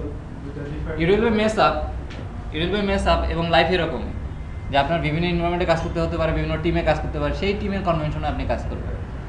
ওকে, সো নেমিং কনভেনশন ন্যাশনাল তো কোনো একটা কনভেনশন থাকা উচিত নাকি? ভাই এইটা নিয়ে যদি আমার এখন ইন্টারন্যাশনাল কনভেনশনে যাইতে হয়, না যেমন সিসি প্লাসের জন্য আসে একটা এটা আসলে কোনো ন্যাশনাল কনভেনশন অনুযায়ী হয় না এবং সেটা যুক্তিযুক্ত না। কারণ আমি আপনাকে বলি, সেটা হচ্ছে যে এক একটা প্রজেক্টে এক এক ধরনের টিম কাজ করে। ন্যাশনাল কনভেনশন এটা যে আমি ভিজুয়াল স্টুডিও এনভায়রনমেন্টে কাজ করতেছি, আমি যদি তার যে নেমিং কনভেনশন ব্যবহার করে সেই নেমিং কনভেনশনের কাছাকাছি যদি আমি ব্যবহার করি, তাহলে সব কিছু কি সুবিধাজনক বেশি হচ্ছে না? ন্যাশনাল কনভেনশন বলতে এটা আসলে আমরা পারবো না, কারণ হচ্ছে যে পিএইচপি এক ধরনের কোডিং ল্যাঙ্গুয়েজ, সি শার্প এক ধরনের কোডিং ল্যাঙ্গুয়েজ, জাভা এক ধরনের কোডিং ল্যাঙ্গুয়েজ, পাইথন আর এক ধরনের কোডিং ল্যাঙ্গুয়েজ, রুবি আর এক ধরনের কোডিং ল্যাঙ্গুয়েজ। তো আমি তার মতো করে তার যে নেমিং কনভেনশন সেই অনুযায়ী কাজ করব। আসলে এটা অনেক কঠিনও ব্যাপার না যে আপনার ইন্টারন্যাশনাল লেভেলে যাইতে হবে। নেমিং কনভেনশন আপনি জাস্ট টাইপটা বুঝে নেন। নেমিং কনভেনশন দুই টাইপের হয়, একটা হচ্ছে যে ক্যামেল কেস এবং প্যাসকেল কেস। একটু বড় করে লিখি।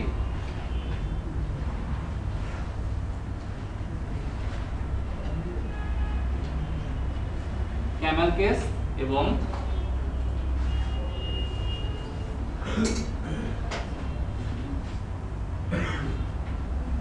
প্যাসকেল কেস, এই দুই ধরনের ফরম্যাটে আসলে নেমিং কনভেনশনটা ফলো করা হয়। এটা তো মনে রাখতে পারবেন, তাই না? ওকে, এইটা ইন্টারন্যাশনাল প্রসিডিউর, এটা হচ্ছে ইন্টারন্যাশনাল প্রসিডিউর।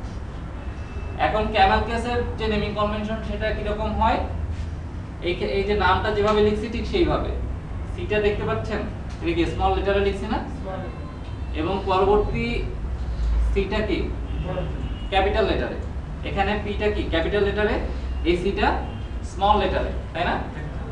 সরি, আমি ভুল বলছি, এটা হচ্ছে ক্যাপিটাল লেটারে, দুইটাই ক্যাপিটাল লেটারে, তাই না?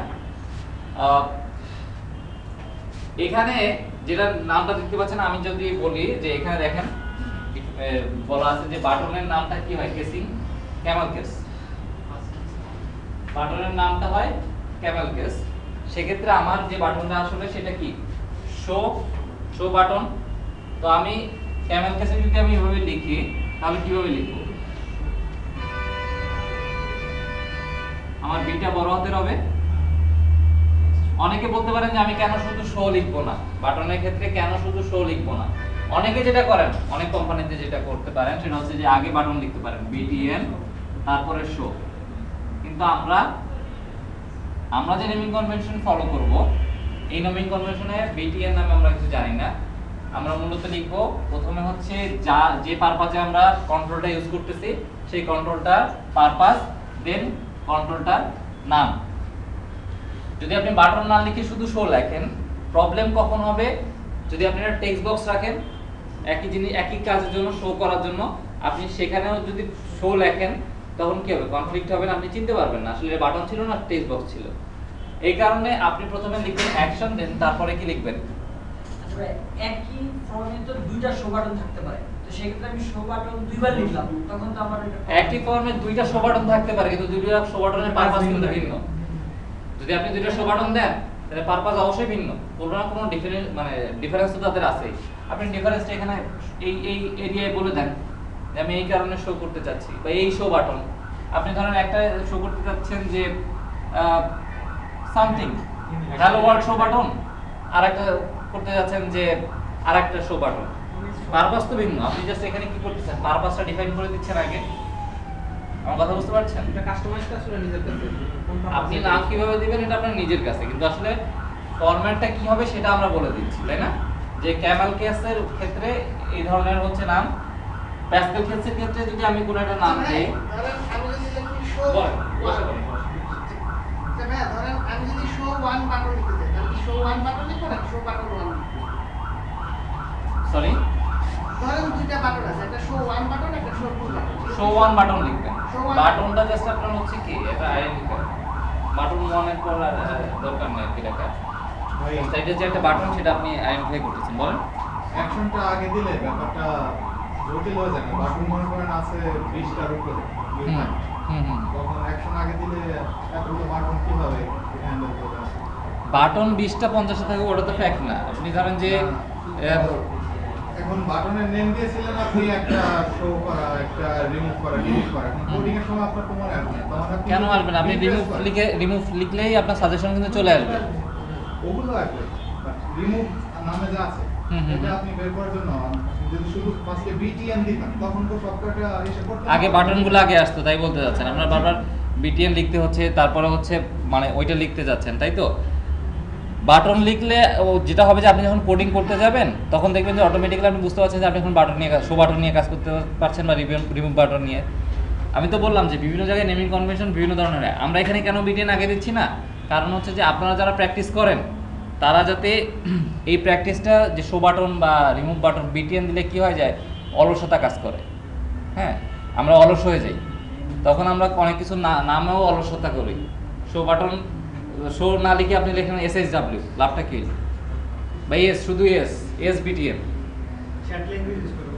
হ্যাঁ অনেকটা ওরকম। তো সেক্ষেত্রে আসলে আমরা এই কনভেনশনটা ফলো করি। ওকে, এখন দেখেন যে আসলে কোন কোন সিচুয়েশনে কি ধরনের নেমিং কনভেনশন ফলো করা হয়। যেমন এখানে বলা আছে যে বাটনের ক্ষেত্রে সাধারণত ক্যামেল কেস, ফর্মের ক্ষেত্রে হয় প্যাসকেল কেস। এই নেমগুলো আসলে কিসের নেম বলতেছি আমি? Identifier, variable name. আমি যখন কোড করব, কোড করার সময় যাতে আমি নামগুলো ঠিকমতো ইউজ করতে পারি তার জন্য, কি দেখানোর জন্য না। ইউজার ক্লায়েন্টকে কি দেখাবো সেটা ডিফারেন্ট থিং, আমি কোডে কি ভেরিয়েবল ইউজ করব সেটা ডিফারেন্ট থিং, তাই না? আমার যেই সব ভেরিয়েবল দরকার সেই সব ভেরিয়েবলের নামগুলো আমি কিভাবে ইউজ করতেছি সেই ফরম্যাটটা হচ্ছে এখানে। যেমন ফর্মের ক্ষেত্রে সাধারণত হয় প্যাসকেল কেস, এখানে উদাহরণ দিয়ে দেওয়া আছে দেখেন, এমপ্লয়ি, ইনফরমেশন, এন্ট্রি, ইউআই। এখানে প্রতিটা সেকশনে কি ক্যাপিটাল লেটার দিয়ে সেপারেট করা আছে না? জি, এটা হচ্ছে প্যাসকেল কেস। দেন পরবর্তীতে টেক্সট বক্সের ক্ষেত্রে ক্যামেল কেস, কম্বো বক্সের ক্ষেত্রে ক্যামেল কেস। এখন এত স্পেসিফিক ভাবে যদি আমি না বলে আপনাদের মানে মনে রাখার সুবিধার্থে বলি, সেটা হচ্ছে যে যত ধরনের কন্ট্রোলগুলো থাকে ফর্মের ক্ষেত্রে, যে কন্ট্রোলগুলো থাকে সেই কন্ট্রোলগুলো সাধারণত হয় ক্যামেল কেস। ফর্মের ক্ষেত্রে যে কন্ট্রোলগুলো থাকে সেই কন্ট্রোলগুলো সাধারণত হয় ক্যামেল কেস। ফর্মের ক্ষেত্রে স্পেসিফিক যদি বলি সেটা হচ্ছে যে যেমন এই যে ফর্মের নাম সাধারণত প্যাসকেল কেস, মেথডের নাম প্যাসকেল কেস, ক্লাসের নাম হচ্ছে প্যাসকেল কেস। মানে দ্যাট মিন্স ক্লাসের নাম প্যাসকেল কেস, ক্লাসের ভ্যারিয়েবলের নাম হচ্ছে কি, যে কোনো ভ্যারিয়েবলের নাম হয় ক্যামেল কেস। ভ্যারিয়েবলের নাম হয় ক্যামেল কেস, কন্ট্রোলের নাম হয় ক্যামেল কেস, ক্লাসের নাম হয় প্যাসকেল কেস, মেথডের নাম প্যাসকেল কেস, আর হচ্ছে ফর্মের নাম হচ্ছে প্যাসকেল কেস। আপনারা যখন আস্তে আস্তে কাজ করবেন আপনারা বুঝতে পারবেন যে আসলে কোনটা ক্যামেল কেস হবে, কোনটা প্যাসকেল কেস হবে। আপনাদের এখন জাস্ট ক্যামেল কেস কি জিনিস, প্যাসকেল কেস কি জিনিস সেটা বুঝলেই হলো। সেক্ষেত্রে আমরা যেখানে ছিলাম এই শো বাটনের আসলে নামটা আমরা কি দেব?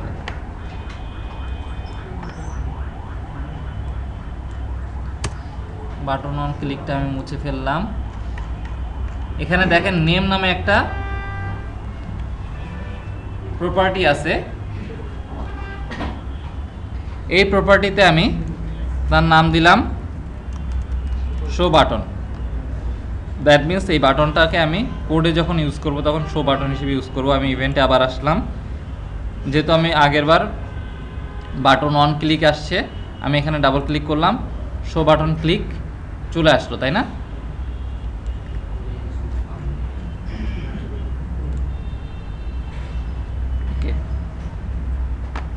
এখন আমি কি চাচ্ছি, যখন আমি বাটনে ক্লিক করব তখন সে আমাকে মেসেজ বক্সে হ্যালো ওয়ার্ল্ড দেখাবে। আমি কোড করে ফেলি, মেসেজ বক্স ডট শো, তার ভিতর আমি পাঠাই দিলাম হ্যালো ওয়ার্ল্ড।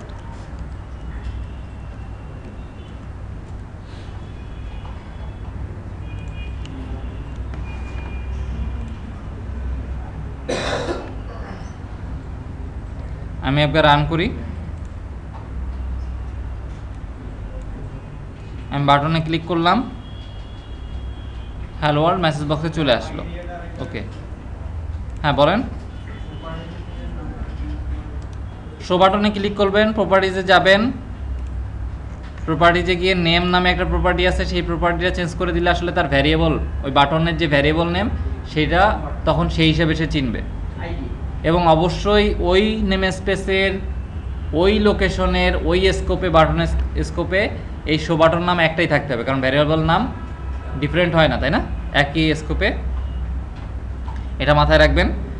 আর পরবর্তীতে আমি কি করলাম, ইভেন্টে গিয়ে ক্লিকে ডাবল ক্লিক আবার করলাম, সে তখন আমাকে শো বাটন ক্লিকের একটা কোড এরিয়া তৈরি করে দিল, যেখানে আসলে আমি ওই ক্লিক ইভেন্টে যে কাজটা করবে সেই কাজের জন্য যতটুকু যা আউটপুট দরকার সেই আউটপুট কোডটা আমি লিখতে পারি।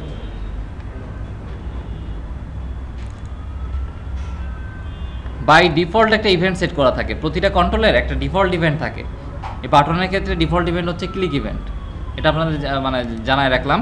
সেটা হচ্ছে যে বাটনের ক্ষেত্রে ডিফল্ট ইভেন্ট হচ্ছে ক্লিক ইভেন্ট, তার মানে হচ্ছে আপনি যখন একটা বাটন টেনে ছেড়ে দেন এবং ডাবল ক্লিক করেন, সে অটোমেটিক্যালি একটা ক্লিক ইভেন্ট তৈরি করে দেয়। টেক্সট বক্সের ক্ষেত্রে ডিফল্ট ইভেন্ট হচ্ছে text box change event. So আপনি যখন টেক্সট বক্সে ডাবল ক্লিক, অনেক সময় আমাদের ভুল করে ডাবল ক্লিক পড়ে যায় এবং অনেকগুলো এরকম কোড এরিয়া তৈরি হয় টেক্সট বক্স চেঞ্জের জন্য। সো ওইটা হচ্ছে টেক্সট বক্স চেঞ্জ ইভেন্ট। এখন আসেন আমরা এইটা একটু অ্যানাটমি করে দেখি। এই কোড এরিয়াটা আমার যেই কোডগুলো দরকার না আমি সেগুলো মুছে দিলাম। একই রকম ইউজিং সিস্টেম, এখানে using systems dot Windows dot forms ব্যবহার করা হয়েছে, তাই না?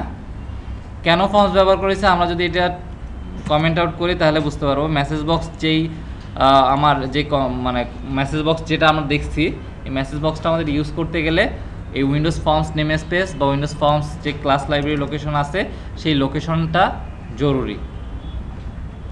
ওকে, এখানে দেখেন পার্শিয়াল বলে একটা শব্দ আছে, পার্শিয়াল ক্লাস, যেটা আমরা আসলে আগে দেখি নাই। পার্শিয়াল কেন পার্শিয়াল লাগতেছে এটা একটু পরে ব্যাখ্যা করি। হোয়াট ইজ ইনিশিয়ালাইজ কম্পোনেন্ট, এক এক করে আসি।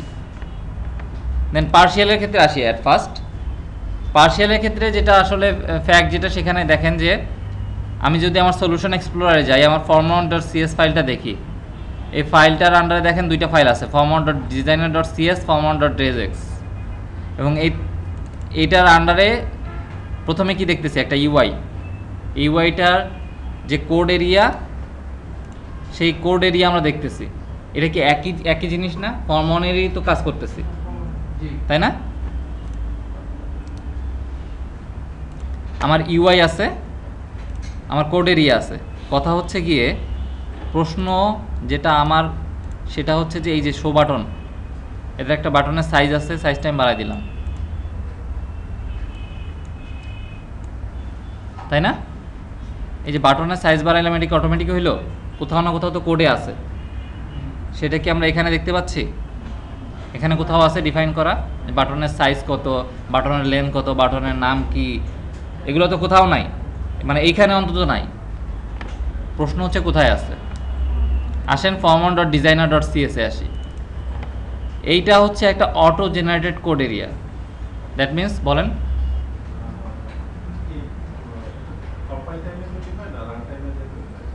এটা কম্পাইল টাইমেও তৈরি হয় না, রান টাইমেও তৈরি হয় না, আপনার ডিজাইন টাইমে তৈরি হচ্ছে। মানে আপনি মানে দ্যাট মিন্স আপনি এখন যখন কোড করতেছেন তখন, হ্যাঁ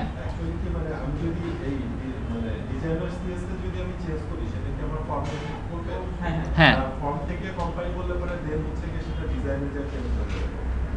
আপনি যদি designer.cs এ চেঞ্জ করেন এখন, তখন আপনাকে কম্পাইলার এরর দিবে। হ্যাঁ, কম্পাইলার এরর দিবে, দ্যাট মিন্স এটা কম্পাইল টাইম এরর তৈরি করবে। আর চেঞ্জটা হচ্ছে আপনার ডিজাইন টাইমে অটোমেটিক্যালি, মানে এটা রান টাইম যেটা বললেন না যে রান টাইম চেঞ্জ, এটা রান টাইমে গিয়ে কোনো এফেক্ট করে না। আপনি যে এখন যে চেঞ্জটা করবেন এটা রিয়েল টাইম চেঞ্জ হয়, ঠিক আছে? দ্যাট মিন্স আপনি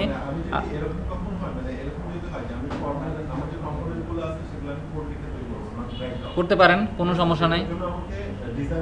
ডিজাইনারে এসে আপনার কোড লিখতে হবে, কিন্তু আসলে এটা হচ্ছে একটা অটো জেনারেটেড কোড এরিয়া। আপনি চাইলে এটাকে কনফিগার করতে পারেন, কোনো সমস্যা নাই, কিন্তু বেটার হচ্ছে আপনি যদি ওর যে কন্ট্রোল ড্র্যাগ অ্যান্ড ড্রপ যেভাবে কাজ করে সেই ড্র্যাগ অ্যান্ড ড্রপ করে কাজ করেন, সেটা হচ্ছে বেটার ওয়ে। কারণ আপনার অটো জেনারেটেড কোড এরিয়ায় হাত দেওয়া আসলে ডেঞ্জারাস।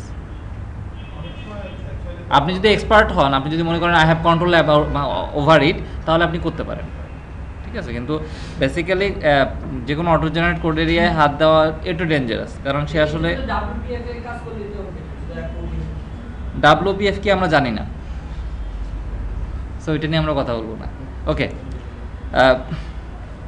এখানে আসেন, দেখেন যে form.cs যে ডিজাইন ফাইলটা আছে আমাদের এখানে, যেভাবে যেটা যেই লোকেশনে রাখা আছে সেই লোকেশনের যেই কোড যতটুকু দরকার সেই ইনফরমেশনগুলো কিন্তু আমার এইখানে আছে। এই যে ইনিশিয়ালাইজ কম্পোনেন্ট নামে একটা ফাংশন আছে, সেই ফাংশনের ভিতরে দেখেন শো বাটন আমাদের যে ভ্যারিয়েবলটা, সেই শো বাটনের লোকেশন কি, তার নেম কি, তার সাইজ কি, তার ট্যাব ইন্ডেক্স কি, সব কিছু এখানে বলে দেওয়া আছে, তাই না? এবং ইভেন তার ক্লিক ইভেন্টে কোন ইভেন্টটা আমার হচ্ছে ট্যাগ করা আছে, যেমন শো বাটন ক্লিক ইভেন্ট, সেই ইভেন্টটাও এখানে বলে দেওয়া আছে। এটা দেখানোর মূল কারণ হচ্ছে যে আসলে তিনটা জিনিস একসাথে ম্যানেজ হচ্ছে। দেখেন, আপনার ইউআই, আপনার কোড বিহাইন্ড, দ্যাট মিনস যেখানে আপনি কোড করতেছেন, এবং আপনার designer.cs ফাইল, তিনটা ফাইলে একই form.cs ফাইলটা ম্যানেজ করতেছে না। এইটার জন্য মাইক্রোসফট যে ফর্মুলাটা বা মাইক্রোসফট যে টেকনিকটা অবলম্বন করে, সেই টেকনিকটা হচ্ছে তারা এইটাকে পার্শিয়াল হিসেবে চিন্তা করে। সব মানে এই form.cs একটা পার্শিয়াল ফাইল, একটা আলাদা আংশিক ফাইল, তারপরে হচ্ছে আপনার form.designer.cs একটা আংশিক ফাইল, এবং form.cs যে ইউআইটা সেটা একটা আংশিক ফাইল। এই তিনটা মিলে সে কাজ করে, কম্বাইনলি কাজ করে। এই কারণেই মূলত এখানে আসলে পার্শিয়ালটা ডিক্লেয়ার করা, যেটা আসলে form1কে সে ডিক্লেয়ার করছে এবং সে ইনহেরিট করছে ফর্ম। ইনহেরিটকে আমরা আসলে এখনও জানি না, আসলে এটা জেনে নেন যে আমি আসলে তাকে চিনাই দিচ্ছি যে আসলে তুমি একটা উইন্ডোজ ফর্ম, তাকে আমরা বলে দিচ্ছি যে তুমি একটা উইন্ডোজ ফর্ম। ফাইন। এখন আর এই যে ইনিশিয়ালাইজ কম্পোনেন্ট, এটা কী কাজ করতেছে এখন আপনারা বুঝতেছেন। আসলে এই কোড এরিয়া যদি না থাকে তাহলে আপনার ইউআই এর যে বাটনটা রাখছিলেন সে কিছুই পাবে না, কোনো কিছুই পাবে না। কারণ কি? কারণ designer.cs এ যে ইনিশিয়ালাইজ কম্পোনেন্টে যে কোড এরিয়াটা আছে, সেই কোড এরিয়া সে এইখান থেকে এক্সিকিউট করে যখনই form1টা রান হয়। দেন পরবর্তীতে আসেন ক্লিক ইভেন্টে আসেন। ক্লিক ইভেন্ট তো আমার বানানো আছে, যখন আমি মানে ক্লিক করতেছি তখন সে এই কোড এরিয়া এসে এক্সিকিউট করতেছে। কারো কোনো কোশ্চেন থাকলে বলেন। ওকে, ডিবাগিং নিয়ে একটু কথা বলি। ডিবাগিং, কিভাবে কোড ডিবাগ করবেন, কিভাবে কোন কোড কোথায় রান হচ্ছে কিভাবে বুঝবেন, বলেন। ইনিশিয়ালাইজ কম্পোনেন্ট যে ওটা তো একটা ফাংশন, দেখো জি, ব্যাপারটা মানে ডিফাইন করতে করা আছে। ডিফাইনটা মেথডটা ডিফাইন করা আছে আপনার হচ্ছে designer.cs এ। আমরা যেখানে ঘুরে আসছিলাম ডিজাইনার form.designer.cs,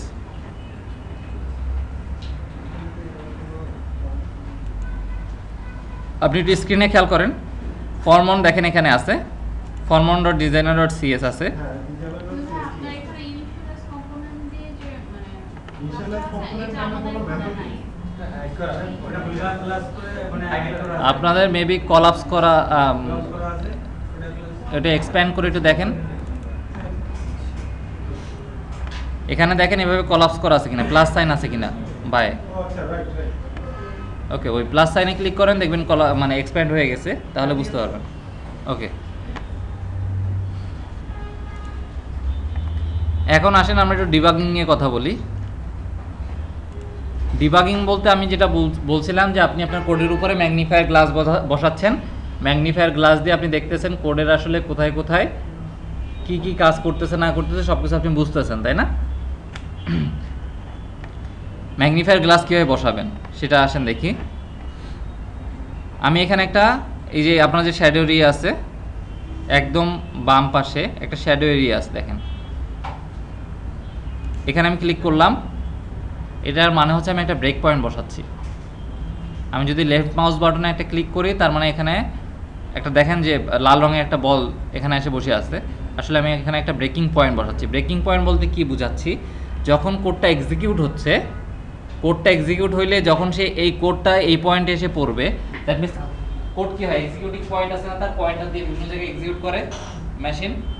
দেন যখন সে এক্সিকিউট করতে করতে এই পয়েন্টে এসে পড়বে, সে তখন দেখবে যে এখানে একটা ব্রেকিং পয়েন্ট বসানো আছে, তার জন্য তাহলে সে কি করবে, এখানে এসে থেমে যাবে, কোড এখানে এসে থেমে যাবে, ব্রেক করবে, ব্রেক করে আপনার জন্য ওয়েট করবে যে আসলে আপনি কি অপারেশন বলেন। তার মানে সে বুঝতেছে যে আসলে ইউজার কিছু একটা এখানে করতে যাচ্ছে, ডেভেলপার কত নম্বর লাইনে ব্রেকিং পয়েন্ট বসাইছে তা দেখা যাবে।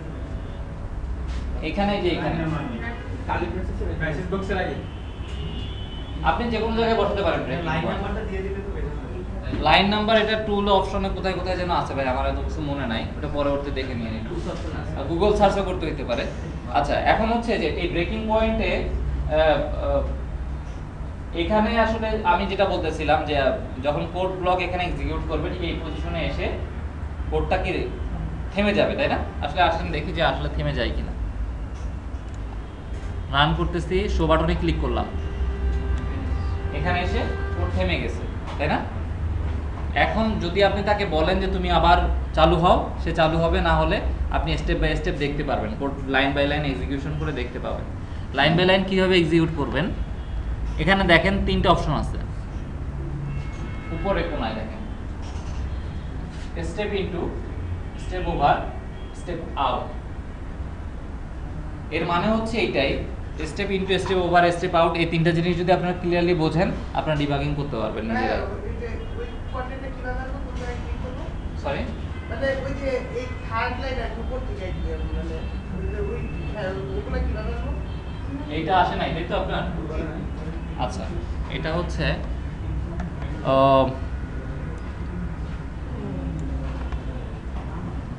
ব্রেকিং পয়েন্ট বসালে আসার কথা। আপনি দেখেন কোনো একটা কোনায় এই যে তীর চিহ্ন যেগুলো আছে, কোথাও হাইড হয়ে আছে কিনা এটা দেখেন।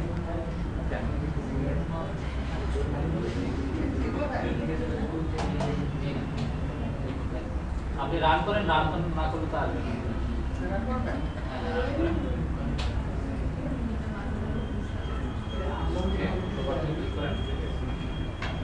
এবার দেখেন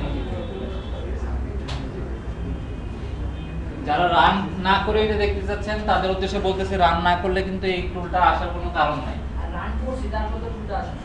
রান করেও আসে নাই। কোন কোন কোন হিসেবে বলেন একটু, কোন আপনি বলুন, একটু হেল্প করবেন, দেখেন তো যে রান করার পরে ব্রেকিং পয়েন্টে এসে থেমে আছে, তারপরে দেখেন টুলটা আসছে কিনা।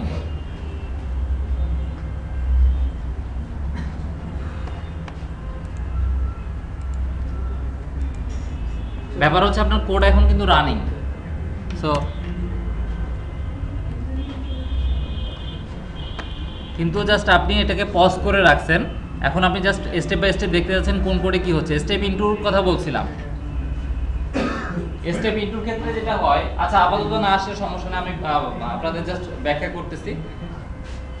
স্টেপ ইনটুর ক্ষেত্রে যেটা হয় সেটা হচ্ছে যে আপনি কোডের লাইন বাই লাইন, এগুলো হচ্ছে আপনার কোড লাইন,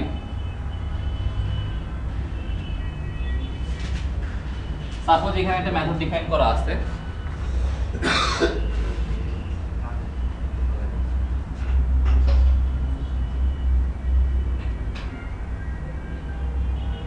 সে ভয়েড রিটার্ন করতেছে,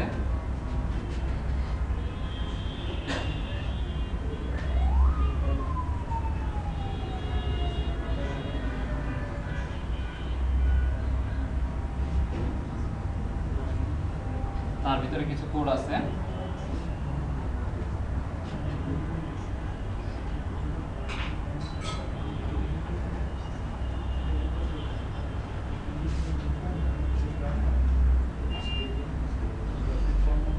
আমি ঠিক এখানে একটা ব্রেকিং পয়েন্ট বসায় রেখে দিচ্ছি।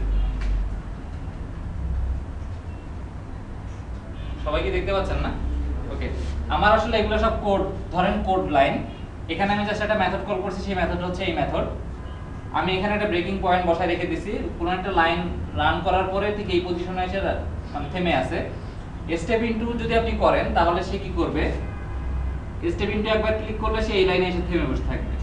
এখানে যে ভ্যারিয়েবলগুলো আছে, সেই ভ্যারিয়েবলের ভ্যালু আপনি চেক করতে পারবেন যে আসলে ভ্যালুতে কি কি ভ্যারিয়েবলে কি কি ভ্যালু আছে। এভাবে করে আপনি আবার স্টেপ ইনটু দিলেন, আবার এখানে চলে আসবে পরের লাইনে। তার মানে কি একটা লাইন পর পর আপনি নিজে নিজে চেক করে দেখতেছেন। তারপরে কি আসলো, এই লাইনে আসলো, এখানে কি একটা মেথড কলিং হচ্ছে না। আপনি যদি চান যে মেথডের ভিতরে ঢুকে আপনি কোডগুলো দেখতে চান, যে মেথডের ভিতরে কোডগুলো কিভাবে রান হচ্ছে, আপনি স্টেপ ইনটু করে আপনার তখন সে কোডটা চলে আসবে এখানে, যদি আপনি স্টেপ ইনটু করেন। আমার কথা কি বুঝতে পারতেছেন? ওই মেথডটা ভিতরে ঢুকতেছে স্টেপ ইনটু। হ্যাঁ, আপনি যদি এই লাইনে এসে বলেন যে স্টেপ ইনটু করো, তাহলে সে এখানে এসে এখানে চলে আসবে মেথডের ভিতরে। যদি আপনি বলেন স্টেপ ওভার, তার মানে আপনি জানেন যে আসলে এই মেথডটা কি কাজ করে, আপনি জানেন আমার আসলে ভিতরে ঢুকে আর টাইম নষ্ট করার কোনো দরকার নাই, তখন আপনি কি করতেছেন, স্টেপ ওভার করতেছেন। তখন সে কি করবে, এই মেথডটা সে নিজে নিজে এক্সিকিউট করবে এবং পরের লাইনে এসে থেমে থাকবে। আর স্টেপ আউট মানে হচ্ছে আপনার দরকার নাই, বের হয়ে আসে। হ্যাঁ, এখন স্টেপ ইনটু এবং স্টেপ ওভার হচ্ছে এইটাই, যে আপনি স্টেপ ইনটু কি করতেছেন, যে প্রতিবার লাইন বাই লাইন এক্সিকিউট করে দেখতেছেন। স্টেপ ওভার কি, যে আপনার যদি কোনো একটা মেথড বা কোনো একটা পয়েন্টে এসে আপনার মনে হয় যে না আমি দেখবো না, ইন্সপেক্ট করবো না, স্টেপ ওভার করে গেলাম। মেথডটা যখন কল করতেছি তখন আমি স্টেপ আউট দিই, তখন কি সে মেথড থেকে বের হয়ে যাবে? হ্যাঁ, সে ওইখান থেকে, আমি স্টেপ আউট দিয়ে দেখাই আপনাদের। সে আর ডিবাগিং পয়েন্টে থাকবে না, সে কি করতেছে, এক্সিকিউট করে বের হয়ে আসতেছে। এক্সিকিউট করবে কিন্তু আপনার আর ইন্সপেকশন পয়েন্ট তো কোথাও থাকছে না, কোথাও গিয়ে থেমে থাকছে না। যেমন স্টেপ ওভার করলে কি হয়, সে এইটা এক্সিকিউট করে পরের লাইনে এসে থেমে থাকতেছে। স্টেপ আউট সেটা আর করে না, স্টেপ আউট কি করে, এক্সিকিউট করে বের হয়ে আসতেছে। পরে যদি ব্রেক পয়েন্ট থাকে সেখানে গিয়ে থামবে। পরে যদি ব্রেক পয়েন্ট থাকে আমরা একটু চেক করে দেখি। এখানে একটা ব্রেক পয়েন্ট রাখলাম,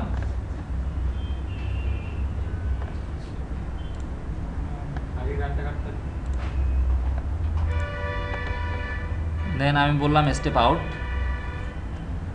কোনো ব্রেকিং পয়েন্ট এসে থামে নাই, কারণ আমি আর চাচ্ছি না ডিবাগিং করতে।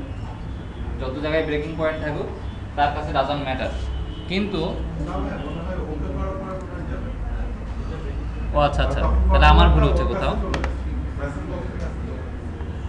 ওকে, সরি, আমার তাহলে ভুল হয়েছে।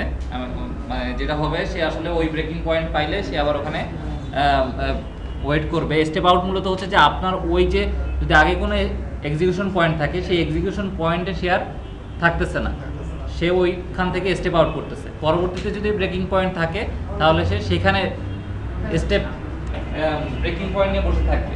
কিন্তু স্টেপ ওভারের ক্ষেত্রে আর স্টেপ আউটের ক্ষেত্রে পার্থক্য হচ্ছে এটা, স্টেপ ওভার করলে কি হয়, সেইটা এক্সিকিউট করে পরের লাইনে ওয়েট করে, স্টেপ আউটার সেটা করে না, সেখান থেকে বের হয়ে আসে।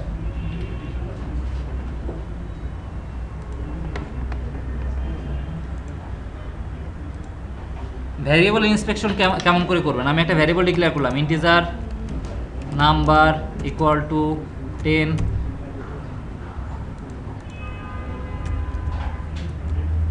String name equal to something, আমি ব্রেকিং পয়েন্ট দিলাম এইখানে এসে।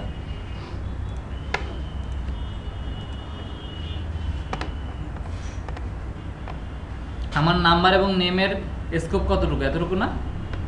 আমি এখানে এসে হ্যালো ওয়ার্ল্ড, আমি তাকে বললাম নেম,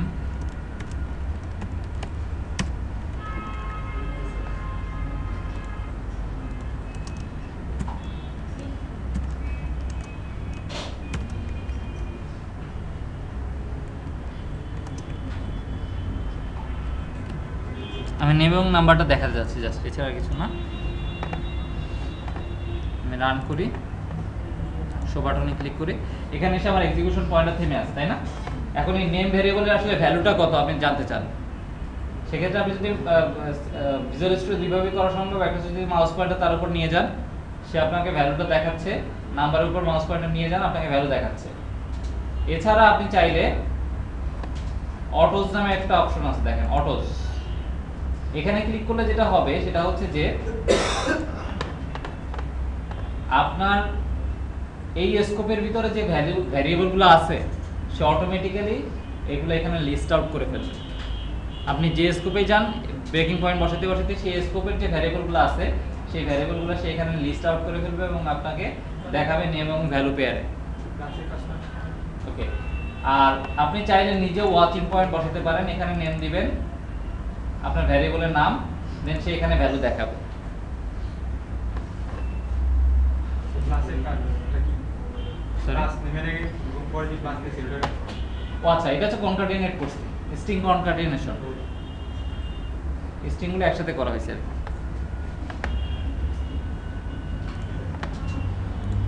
মেসেজ বক্সের মধ্যে একটা স্ট্রিং শো করে একাধিক একসাথে করা যায়। এখানে মূলত আপনি স্ট্রিং পাঠাবেন, টোটালি স্ট্রিং হিসেবে পাঠাবেন, একটা স্ট্রিংই শো করবে সে।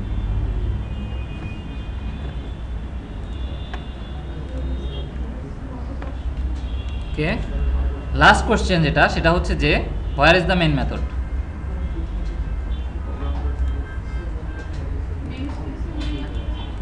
এখানে মূল ফ্যাক্ট যেটা, সেটা হচ্ছে যে আমার নেম স্পেস কিন্তু সবই একই হওয়ার কথা, কারণ হচ্ছে আমি এই যে name space hello world application desktop, মানে এখানে যে মেইন মেথড নাই এই ব্যাপারটা কিন্তু এমন না।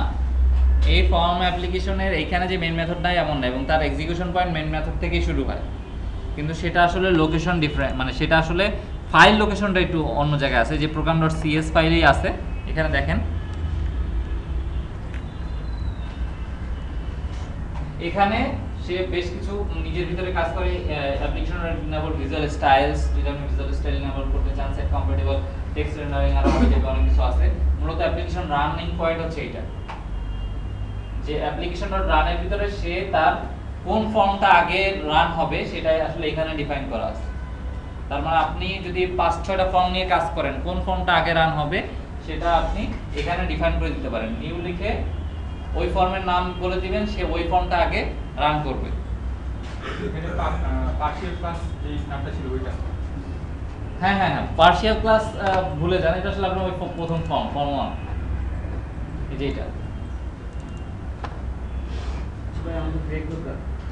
ব্রেক বলতে আপনাদের এখন আমরা 1টা থেকে 2:30 পর্যন্ত নামাজের ব্রেক দিব। হ্যাঁ, এখন 1টা বেজে গেছে, তো আপনারা চলে যেতে পারেন।